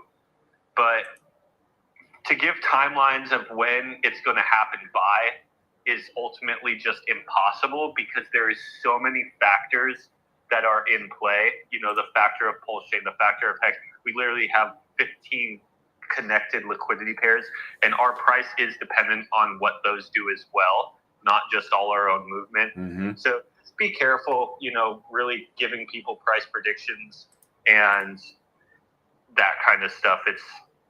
it's fun to do the moon math, right? And that's just putting in two numbers, but giving timelines and stuff like that is, just so everyone remember, we are in the most volatile space out there. Yes. It could all go to zero. I mean, could it? I guess. Will it? We should approach it that way. Yeah, it technically can't go to zero where there's burnt liquidity and burnt tokens, spot and burnt tokens, but there is a floor with every system. Yes. Well, one thing to consider is what these were designed to do is to be yield producers. Mm-hmm. And yeah, you're right, Banana. I've seen it too. Guys get a big chunk of money quickly and it's gone. I mean, how the heck does Mike Tyson go broke? But if you use these properly and use them just as yield generators, where you're looking at your monthly yield from PTGC or UFO, whichever one, and you're only selling it, you will only grow your share of those reward pools. They'll never shrink on you. And that could be life-changing alone, to know that, hey, maybe it's $500 a month, maybe it's $1,000 a month, maybe it's $10,000 a month, whatever your bag size is. But just know that that's just coming in, that mailbox money. And I think these are two protocols that you really, really should consider doing that with. Use the rest of your coins you may have, if you have any, to dump and just take some cash out. But for these, they should keep printing for you. And if you just let them do that, I think you really hedge yourself against yourself in a big way. Yeah. Thank you, Shaka. I echo that sentiment. Don't kill the golden goose. Let that goose produce golden eggs and live off the eggs. Yeah. Yeah, I think that is a big thing to pay attention to, is look at the product that you're in and look at what it was designed to do. What was the design of this product? It was designed to do tons of X's, right? And that's kind of what it's been doing. But it's also been designed to be a store of value for those X's that have sustainability and pay you yield for staying within the system. And if you look at the other products out there that most people are probably in as well, you kind of need to ask yourself that question, like, when you feel like it's time in this market to take some profits, is this the best asset to take the profits from? Or is this asset maybe a better one to just leave working for you and let it pay you passively and possibly cash out some of the other ones that aren't hyper deflationary, that don't have some of the biggest liquidity pools on chain, that don't pay you passive rewards just for holding in a fully deflationary asset? I could literally let the list go on and on and on. But it's a great point, Shaka, that a lot of people in crypto are looking to get value out and then put that value to work somewhere else. And anyone who actually has any of these assets in the real world knows that to date, these assets can't even compare to what PTGC and UFO are producing passively, for no maintenance, no overhead, no tenants to deal with. The list kind of goes on and on. There's no inflation, so there's not more costs that occur or more competition that occur for the land or the product. It's a long list of things that actually give this the same sustainability, the scarcity, and the value for what people are looking for. The APY built in the code is literally that secret sauce that really makes this product important to hold, in my opinion. And I don't know if you want to touch base on that at all, since you brought it up, Shaka, but. Well, no, I mean, that's the summary, right? It's all about making your money work for you and spending that instead. And, just never touching principal. And people that do that get very, very, very wealthy. And you actually become addicted to it, in the sense of wanting to keep growing your goose, or your geese, as Banana would say, because you see it starting to produce that way, and you don't have additional cost. One misconception with this whole real estate world is, oh, you buy an apartment complex, they keep paying you rent, it's a great return. Well, it's actually an inflationary asset as well, because 10 years from now, you got to put a $300,000 roof on it. Mm-hmm. So you're having to add into your investment. You're having to replace the HVAC system. You're having to repave the parking lot. All those things continue to add in, which takes your average 10% return down to probably 6.5%. So, when you could come across something that you could park these assets in and literally have no work to do other than claiming, clicking a few buttons here and there, that's what will get addicting. And as you sell some of your principal, that means your yield is less. If you sell 10% of your principal, then you're going to get 10% less yield every month. And as early in the call, when Zen was talking about the new pool that he did with that MOST token, he used those funds from the DAO, bought the MOST token, created that pool, and it's already paid itself back. And now we have that asset working for us forever. Versus if he just would have used that money to say do a buy and burn, yeah, that's helpful and that create some green candles, but you essentially burn that money. And I just think with these two protocols, you don't want to burn the principal. You only want to just keep taking, the rent checks, the fish out of the pond, whatever analogy you want to use. It's substantial, and that's what you can live off of. Putting an extra few $100,000 or $1 million or $2 million, whatever it is, in your bank, you're not spending that all at once anyway. So now that asset's sitting there actually depreciating because of the inflation of the US dollar. So why not take it out in chunks by just selling your yield every week, every day, every month, whatever you want, and realizing that if you're never touching your principal, since this is a deflationary asset, you're actually growing your piece of the entire pie, meaning your reflections are going up, even though you're selling all of your reflections and your staking rewards and locking rewards every single month. To me, that's the secret of these two. That's what got me so excited about these two. And that's exactly how I plan on playing this game, is to continue to build my principal, keep compounding until I want to take APY rewards, and just do that for the length of this chain, even through the bear market. Yeah, now it may be down because price is down, but guess what? I may have got a ton more coins because as everyone else was selling into the bear, I still had my position in there. So now I'm getting that huge percentage of all those taxes coming back to me because everyone else is selling. So say even a price gets cut in half, but I doubled my coins, well, my yield is still the same. So, I just think it's something people should consider with these projects.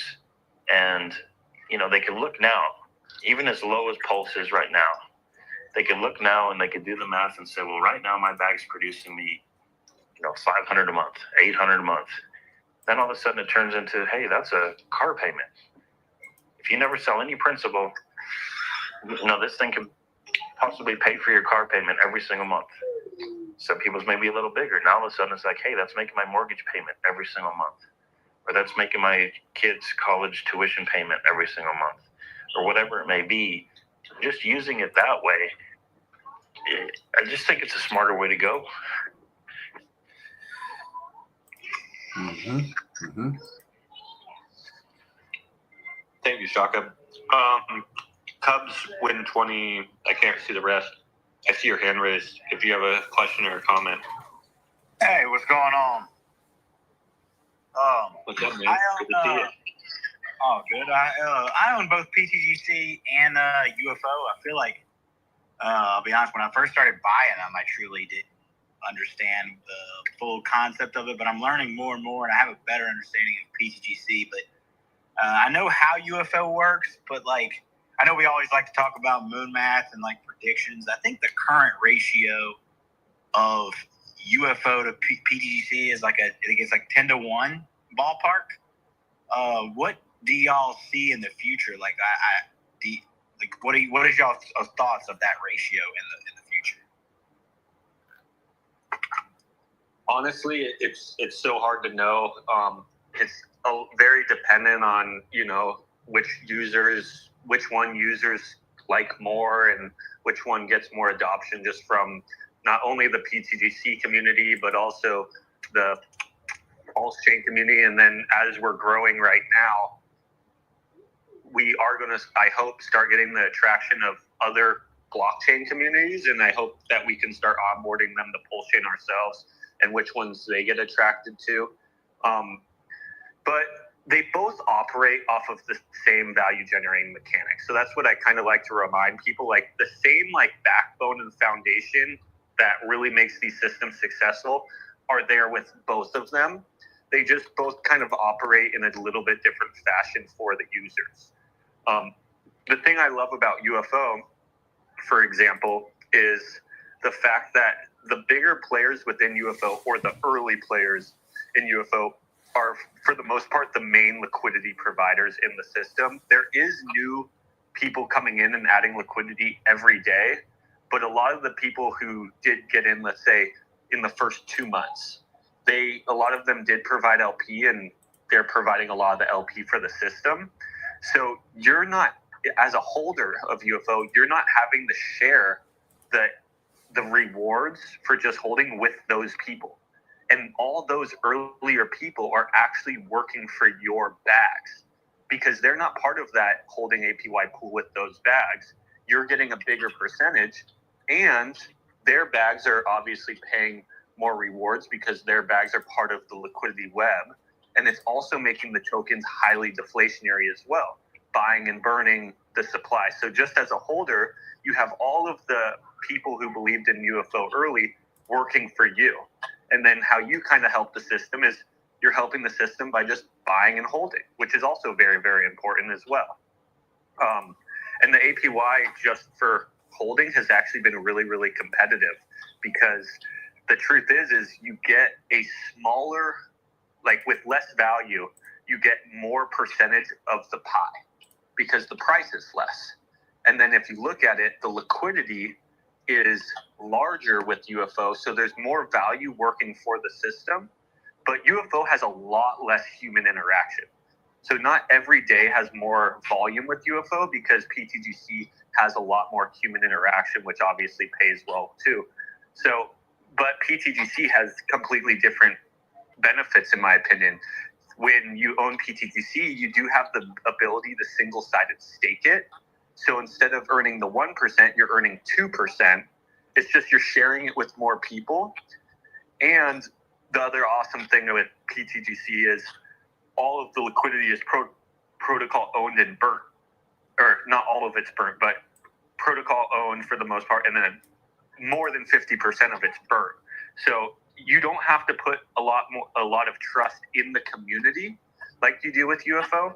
Obviously, with UFO, the community is incentivized to provide that liquidity, but technically, you know, I'm sure a lot of those people do have numbers in mind that they will sell out and close down liquidity pools. But then you also think, okay, new people will probably come in and replace them and take those spots. But yeah, it's, you know, it's, I don't know if that answered really well. Kind of went off topic.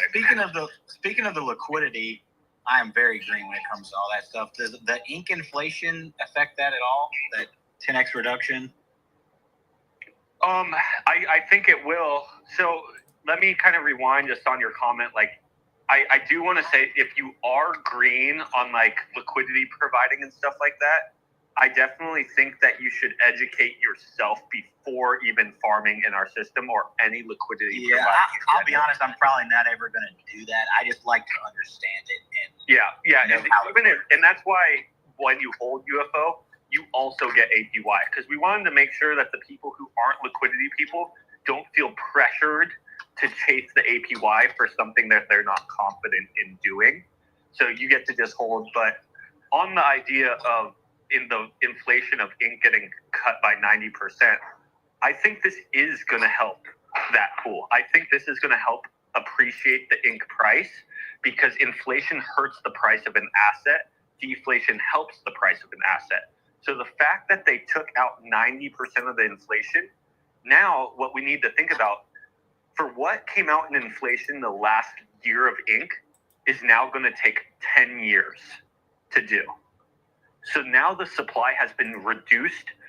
The future supply has been reduced dramatically, pretty much like crazy. Like 1 year to 10 years is a huge difference.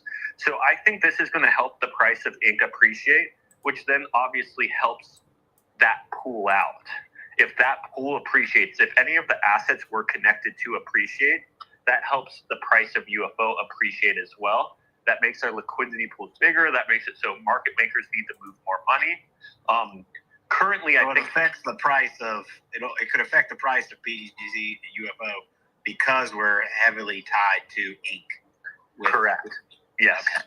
Yeah. So this even the inflation cut that happened to Hex, in my opinion, this is super bullish for our ecosystem for actually two reasons. One, since now he's controlling the supply and reducing it, it's when you reduce supply, it usually increases price, right? If you can get demand up, reduce supply, increases price. This is basic economics. So I'm super glad that he's doing this, because then that means the pairs that we are heavily connected to with millions of dollars should start to move up in price in the near future.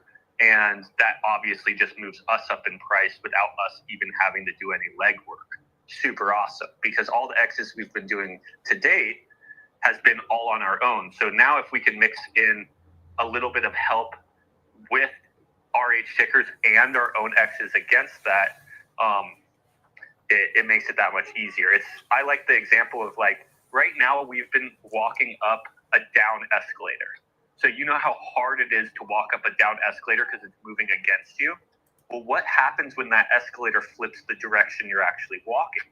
Well, now you're moving up 3 times as fast, right?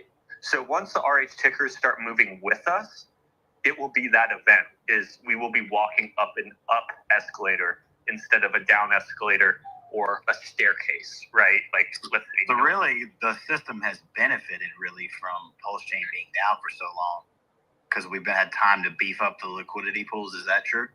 I agree 100%. I think it's one of those blessings in disguise that, yeah, in the short term, it kind of hurts, because you're like, wow, if PulseChain was up, we would be way higher right now.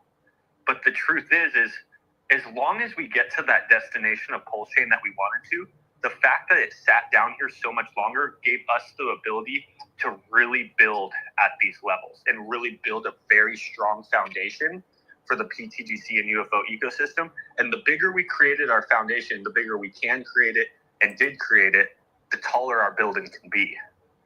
It's almost like we're pulling the rubber band back further and further, and eventually it's going to pop. Yeah. In a good way. I agree. I do agree. Is it? I know you have. Nobody has a crystal ball, and like there's so many factors. Is it tokenomically, or is it even possible for UFO and PTGC to be equal one day, or like close in price? Anything's possible, but keep in mind that as UFO becomes more successful, it also buys and burns PTGC, which will also make PTGC more successful. But for an example, if UFO becomes price parity or market cap parity with PTGC, which is 100% possible, right? Like, right. It's a lot of the value generation of these systems comes from the liquidity. That's like the trustless value generation. Well, you have to keep in mind, UFO currently has almost double the amount of liquidity than PTGC. So with no human interaction, UFO will naturally generate more value, which also means naturally will generate more APY for the holders of the system. So APY wise, it's actually pretty incentivizing, especially because you can buy a bigger percentage of it for a cheaper price currently. But keep in mind, as UFO becomes more successful, as users get UFO, it's just going to keep making PTGC more successful by buying and burning it, buying and burning it, buying and burning it. So it might like start trying to catch up with PTGC, but then it like keeps pushing PTGC also further away from it due to it also being a success amplifier to PTGC as well. Yeah, that's I never really understood it in that way. So yeah, thanks. I appreciate that. Yeah, it's going to be fun to watch, right? Like, I look at it as like, if UFO starts giving PTGC any bit of a run for its money, it's just going to make PTGC that more successful. They're bonded in liquidity by $7 million, and it's going to be much more. UFO buys and burns the heck out of PTGC. Usually on most days without the DAO buying and burning it, much more than PTGC even buys and burns itself. And then if PTGC goes on a run and UFO doesn't get much interaction, again, they're tied with $7 million in liquidity. PTGC has to drag UFO up with it. So I kind of like looking at them as a unit, where UFO has a lot of the community provided liquidity, and that's like its specific feature, which also is not necessarily a feature too, because that liquidity can be moved, but it's currently like 2 times the size. And then PTGC has its own features with the burnt liquidity, and it's like as trustless as you can get, to where you don't need to worry about community members taking liquidity from you, etc. The single-sided staking is a part I think a lot of people like about PTGC. A lot of people don't like providing liquidity because of the impermanent loss side. It's real, you know what I mean? Permanent loss is a big deal. But with UFO, you can kind of just hold it and know that other players are getting that impermanent loss for your benefit. So, God, it's so many moving parts. You could just never answer that question. It's the real answer, right? Right. It's a lot of moving pieces. One more question I have. APY wise, do y'all have? I know y'all have a bunch of stats, like trackers. Do you have like a tracker that says like what the APY is on each given day? Yeah. So you can look into PTGC behind the paywall. There is a tracker where you can move the daily volume to what it is today and check what your APY is currently. Another thing that we have, and this is what I have found to be the best tool currently, is Banana. There's been a spreadsheet made, and it's a really simple spreadsheet to look at, but it's based off of Banana's wallets that he's had for 1 year. And all it tells you is, in the last year, this is the APY of these wallets that have held UFO, that have LP'd UFO, that have held and staked and locked PTGC.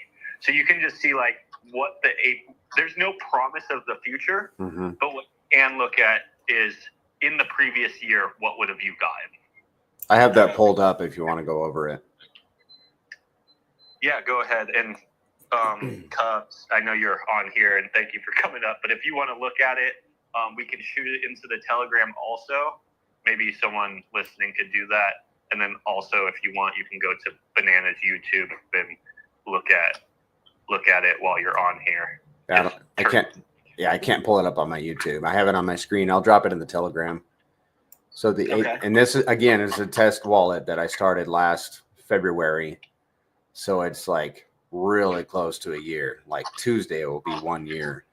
But the APY for actually the 1 year applies to PTDC. The UFO won't be a year till May. But the UFO side is like what, 8, 9? Calculated out a year though. Yes, factored out for a year. There you go. Thank you. So the APY for LPing UFO was 21%. I say was because this is history. You know, we don't know that it's going to repeat. The APY for UFO reflections was 111%. And while we're looking at this, we may as well talk about the APY for PTDC for that year. Reflections, 29%. Staking, 48%. Locking, 20%. I'll put that in the chat. It was 48% APY for staking? Yes, sir. And that doesn't matter your bag size. It's based off the percentage of how much you have as a spot. Yes. Let me clarify this. It matters on how much you entered in with. So you can enter in with any dollar amount, right? $1,000, $10,000, $10,000, $100,000, that value is dependent on dollar value entered in with, not quantity of tokens. So if you're staking, you didn't earn 48% more tokens. What you earned was 48% more of the dollar value that you entered in with. Okay. So your bag will be worth more. I'm going to try to give a decent example right now. So it's like it's not like you had 1 million coins and you got 480,000 extra.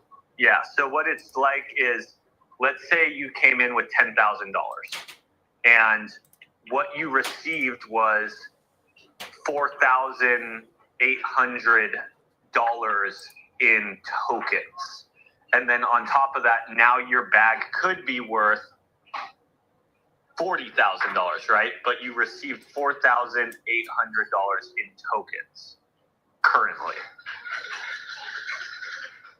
I got you. So it's a USD percentage value, It's a USD percentage value on what you entered in compared to what you would have entered in with.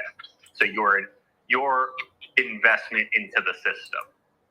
So there is no APY tracker on like how many extra coins you got. It will show you. It's just dependent on. There's so many moving parts with that. Oh, it's dependent on the price. On the price and the volume. Yeah. So as That's PTGC keeps appreciating in price, you will receive less tokens if, let's say, volume remained the same. Every single X it does, you're actually receiving that amount of X's less tokens. Now, if the volume X's equally as the price, well, then you would be receiving the same amount of tokens. The price would just be Xing of those tokens that you're receiving. So there is so many moving parts with it. What we found, what we found is the best way to illustrate it to people is since it's paid out based in volume, which volume is tracked in dollar value. The easiest way we can show it to users is based on dollar value.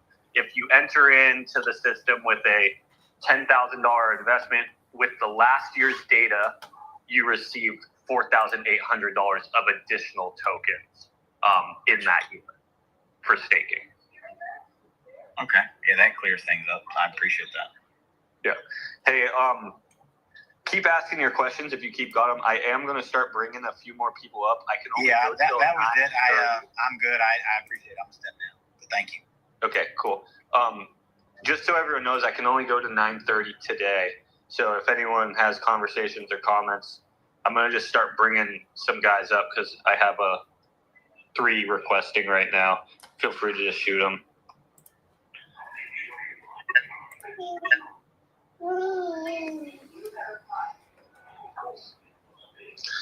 I'll do Jason Perry first. Thanks for coming up, Jason. Yeah, no, thanks for having me. Your guys' ecosystem has been fantastic and learning about it. I've been in since week 1.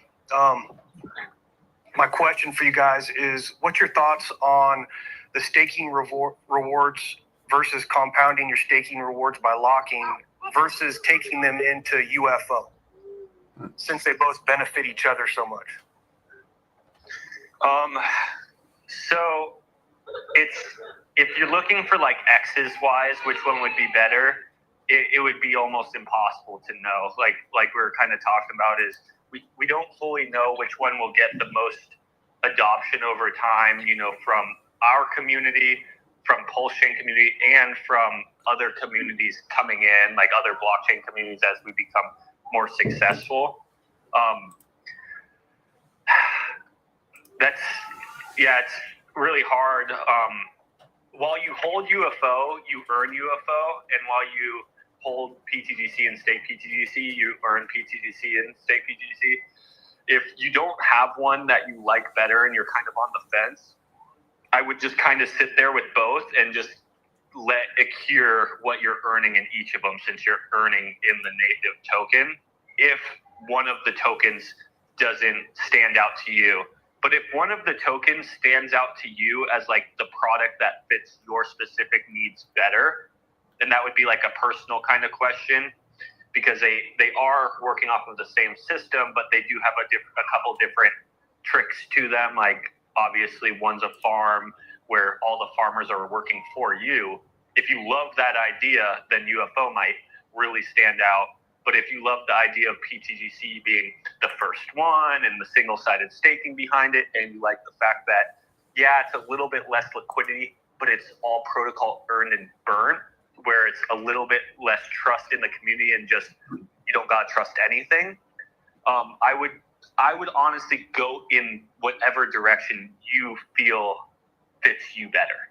So you don't feel there's a negative side to taking it into UFO versus continuing to lock for a period of time on your rewards from staking PTGC? Well, obviously, it will take a little bit away from PTGC, but you aren't the only person who moves value back and forth between these two. There's a huge liquidity pair, and I see users take value from PTGC to UFO, and I see users move value from UFO to PTGC. Just keep in mind when you do that move, you will be getting hit with the fees for doing so. Gotcha.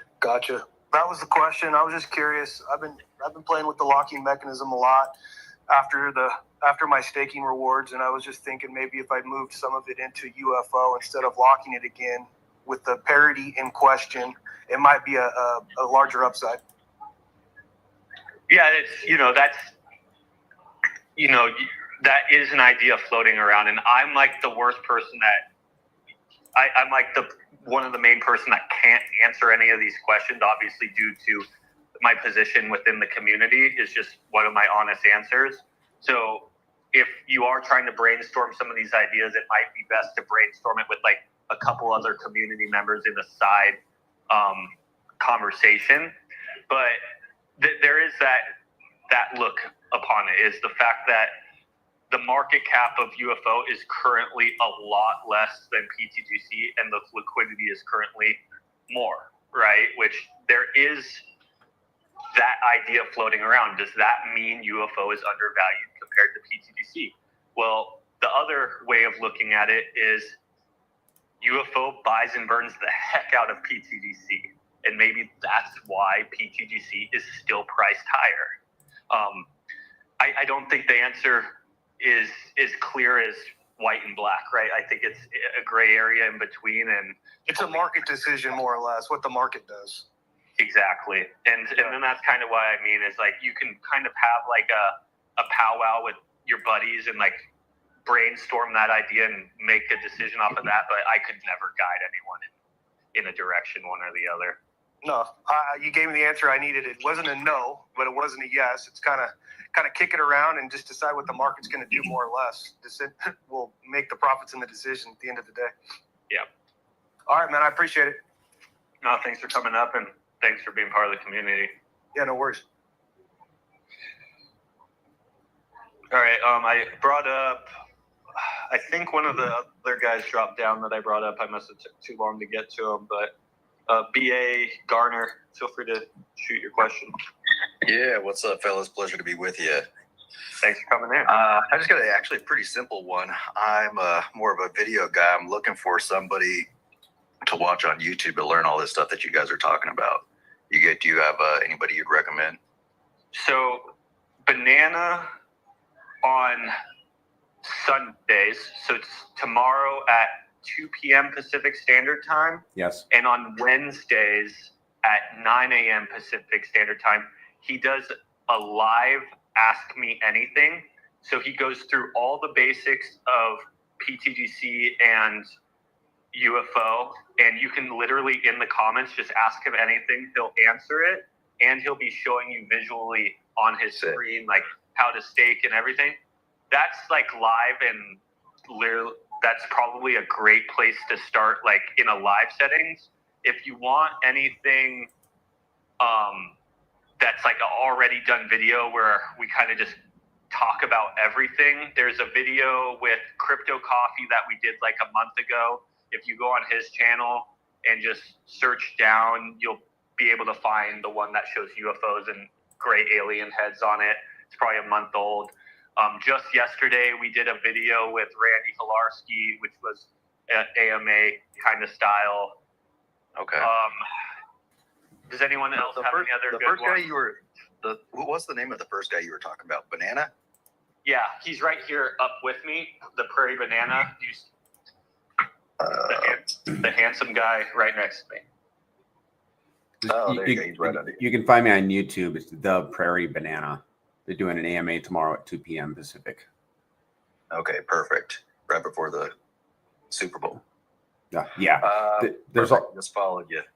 Oh, thank you. There's also a 30-minute presentation that I did about 10 days ago. It was a recorded video. That's decent. That was prepared for a live audience, and I just recorded it on my YouTube. It's very good. And well, I've heard that it's very good. Awesome. Yeah, I'll take a look at that. Maybe you could just DM that to him when you get a second. If you guys are. Yeah, cool. I'd appreciate it. What's your handle on X? Let me see. I'm new to this. It's at Sami's best friend with no D at the end. Okay. You know, I am kind of surprised because I do watch a lot of Sami, and I've been buying, PTGC bags for a while now, but I knew nothing about it. I just saw, damn, this thing keeps going up, so I just kept buying it. Honestly, this is one of the first spaces I've been in. But I was curious. I was always been curious after I've been buying. I was like, how come Sami never talks about it, or rarely? But he's given us a few shout outs as we hit like very large milestones. We'll get the animals from him. He's one I'm still working on just because he's a big alien guy himself. Yeah, that's what I'm saying is he loves UFOs, he loves aliens, and when I get in his comments, that's why I'm always like, hey dude, friendship confirmed. Like, we know you want to be part of this ecosystem. You love aliens and UFOs. You're still waiting for that dip that you talked about a year ago. Just stop waiting, dude. It's PulseChain's giving you the price suppression that you really want. But either way, he gives us the shout outs. You can't get them all, but I do want to get him more involved than he currently is, for sure. He produces such good content. He does. Yeah, he does. Well, I'm his best friend, so I'll tell him to get on it. Yeah. But yeah, that's it, folks. Thanks. Yeah, no, thanks for coming up. I think one more guy. It was. I can't read the word, honestly. Chauncey? Yeah, Chauncey. Hey, guys.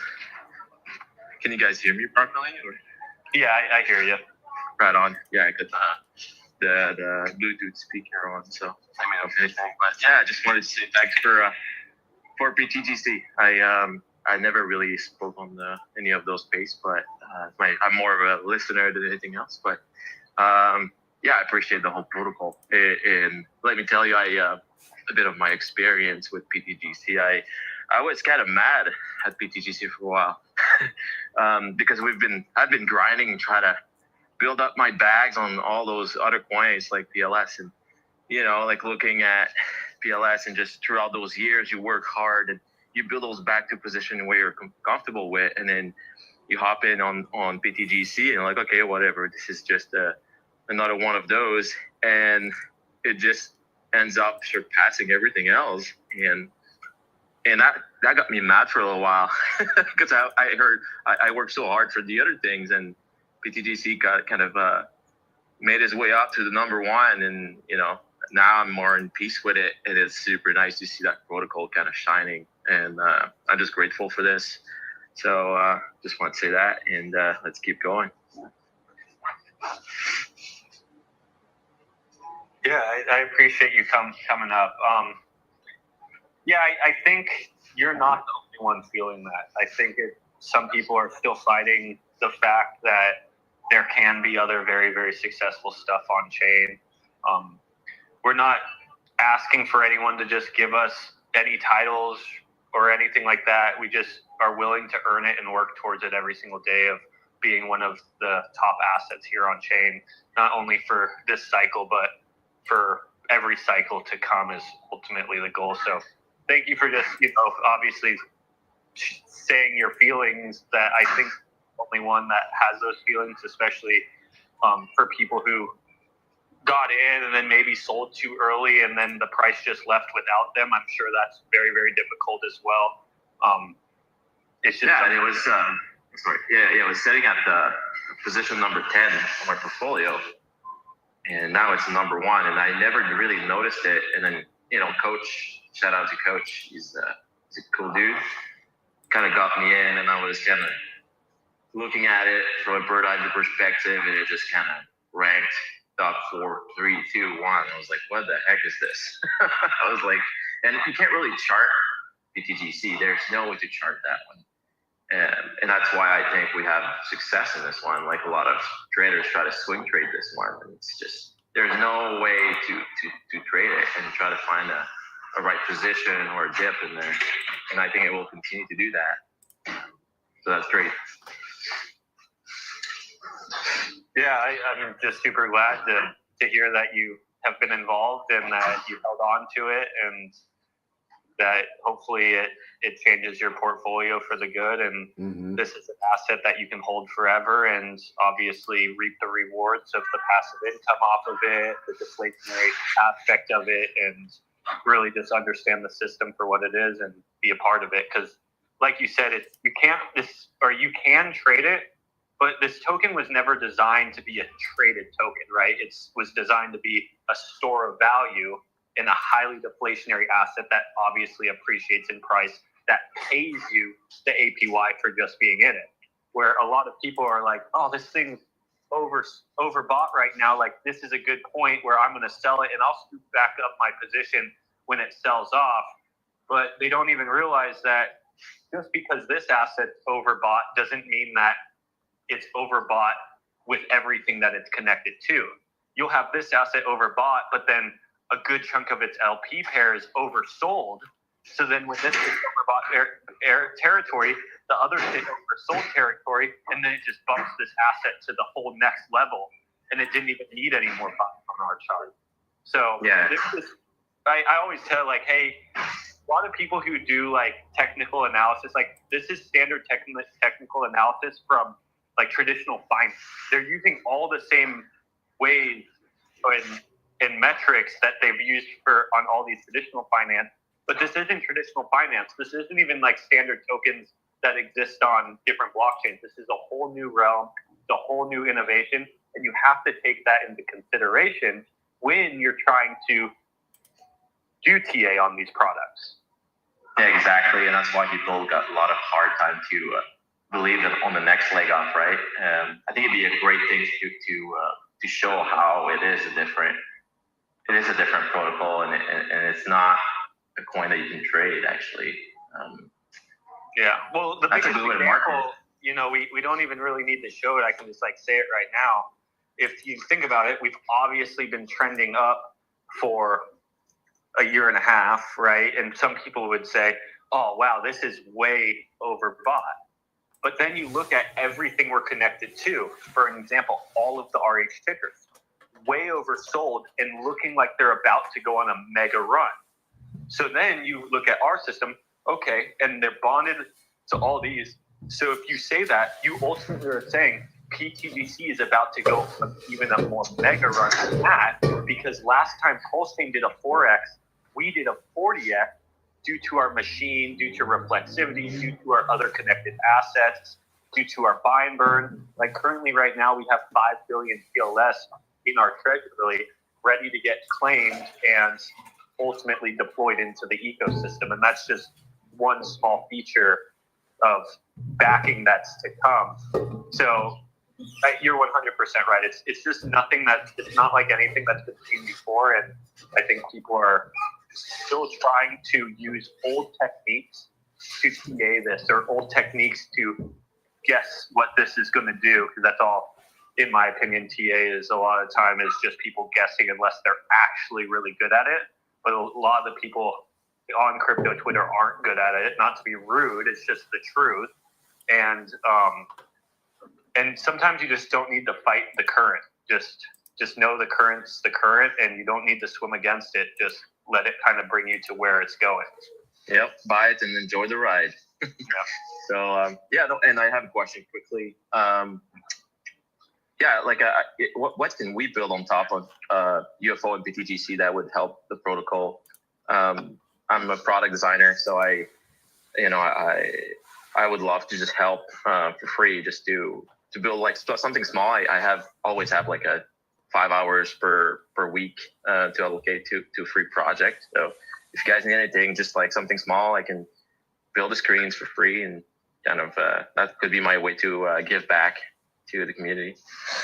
Yeah, one thing that like we've had a lot of success with, but we haven't gotten to really tap into because, like for example, I'm really busy, Banana's really busy, just everyone's super busy. Informational videos, like even if they're just snips of like good portions in these VCs that are like 1 minute clips that just really hit home, if they're able to be clipped and just put into a video where we can put on Twitter or YouTube, would be awesome. Even just a video that has nothing to do with these, just a 1 minute video that we can use as a informational, educational video for the public would be awesome. Also, we've been utilizing slides a lot, and Banana has some really, really awesome slides, which are pretty much just informational pictures that talk about some of like the really awesome features of PTGC and UFO. Any other informational graphics that can be made are really, really beneficial to our system. For example, this guy Slade recently started generating these pictures that show the PTGC and UFO chart versus the RH tickers. And since he brought those to the ecosystem and said like, hey, just take a look, it honestly probably took him only 20 minutes to throw these things together, but everyone's been loving them, right? And it was just a new way to show people the power of what PTGC and UFO is in an informational graphic perspective. And if you're able to do any of that kind of stuff and just obviously donate it to the community to use as educational tools, that stuff's super, super appreciated. Right on. Yeah, I can send it to you directly, right? On your Twitter or. Yeah, you can send it to this Twitter. You can just put it in our TG. Like, I don't know if you're part of our TG, but join it if you're not, and just post it in there and be like, hey, I just made this if anyone wants to use it, right? And then maybe people can give you ideas or, all that kind of stuff. Just a small design brief or something. I build more like websites and platforms, but I can do graphics as well. But, hey, who's talking? Yeah. Coach Ollie. Where are you at? So I'm in Canada right. Follow me and reach out to me. Okay. I'll have a conversation with you. Okay, sounds good. Yeah, I talked to you before on YouTube, whatever. Oh yeah. Yeah, reach out to me. Okay, will do. All right, thanks guys, appreciate it. Yeah, and back on that idea, if you're more of like a website guy, even websites that show tons of information on PTGC and UFO would also be beneficial. For an example, one of our community members just made the Look Into PTGC website, and I'm sure everyone could advocate that when that was given to the community, at least the free portions, it's been super, super beneficial to the onboarding process of the PTGC ecosystem. And that's just one example. That's cool. Yeah. And for an example, Hex has like, I would say hundreds of different versions of educational platforms for Hex as far as websites go. Just showing the community, showing their support in their own unique way, right? Yeah, and there's also the I can't remember, is the calculator that you guys are using from time to time. It took me a little while to find it. I think Coach shared it last stream, but without that, I would have never been able to find it. So all those tools are kind of, I guess not hidden, but they're harder to find. And I thought it was kind of a cool thing to look at the X factors and. That's that Look Into PTGC website that I was talking like that. That's made by Crypto Kong, who just made it just out of pretty much the kindness of his heart to help us educate people on the system. So if there's anything like that you know how to do and you want to do, that'd be awesome. Yeah, okay, let me send you some stuff. I'll play around with some cool stuff. Okay, guys. This is kind of more just the community hub, so I don't know if you follow me on my personal as well, but feel free to follow me there as well. On Telegram, right? It's a lot more. On Telegram and on X, it's the grade 369. Sounds good. All right, thanks, guys. Cool.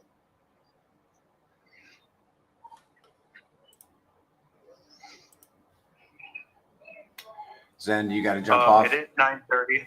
Yeah. If anyone has any additional questions or comments, feel free to come up real quick. But I think we've gotten through all the people raising their hands. PTDC is at 21 pulse per PTDC right now. Nice. Sitting at all-time highs. It's awesome. Mm-hmm. Cool. All right. I'm going to be shutting it down. Thanks for everyone that came in today.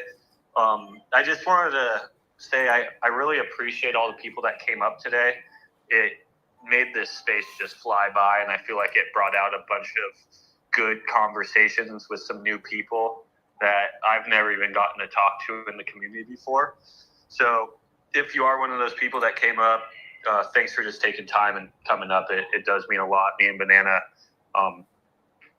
love chatting with each other, but at the end of the day, we do hold these spaces for the community, and it's nice to have you guys come up and add to the conversation. So,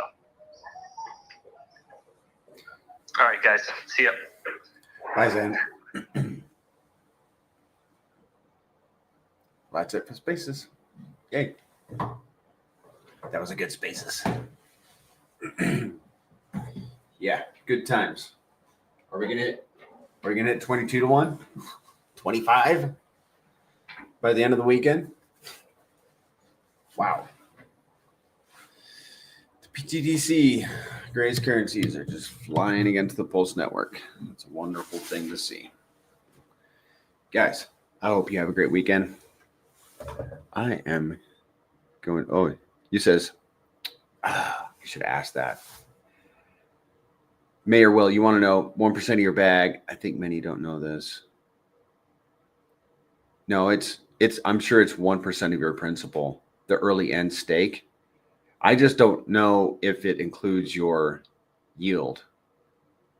I don't know. I don't think so. I'm going to ask in the chat right now. So if you're in the Telegram chat and there's a link to the Telegram in the description of this video, jump in. I will ask because I need to know. I thought it was just a 1% of the principal. I think that's what it is. Adi, you always say that. Hello, future multi-millionaires. Yes. All right, guys. I'm heading out to work, and I'll see you later after I drop this in the chat. Bye.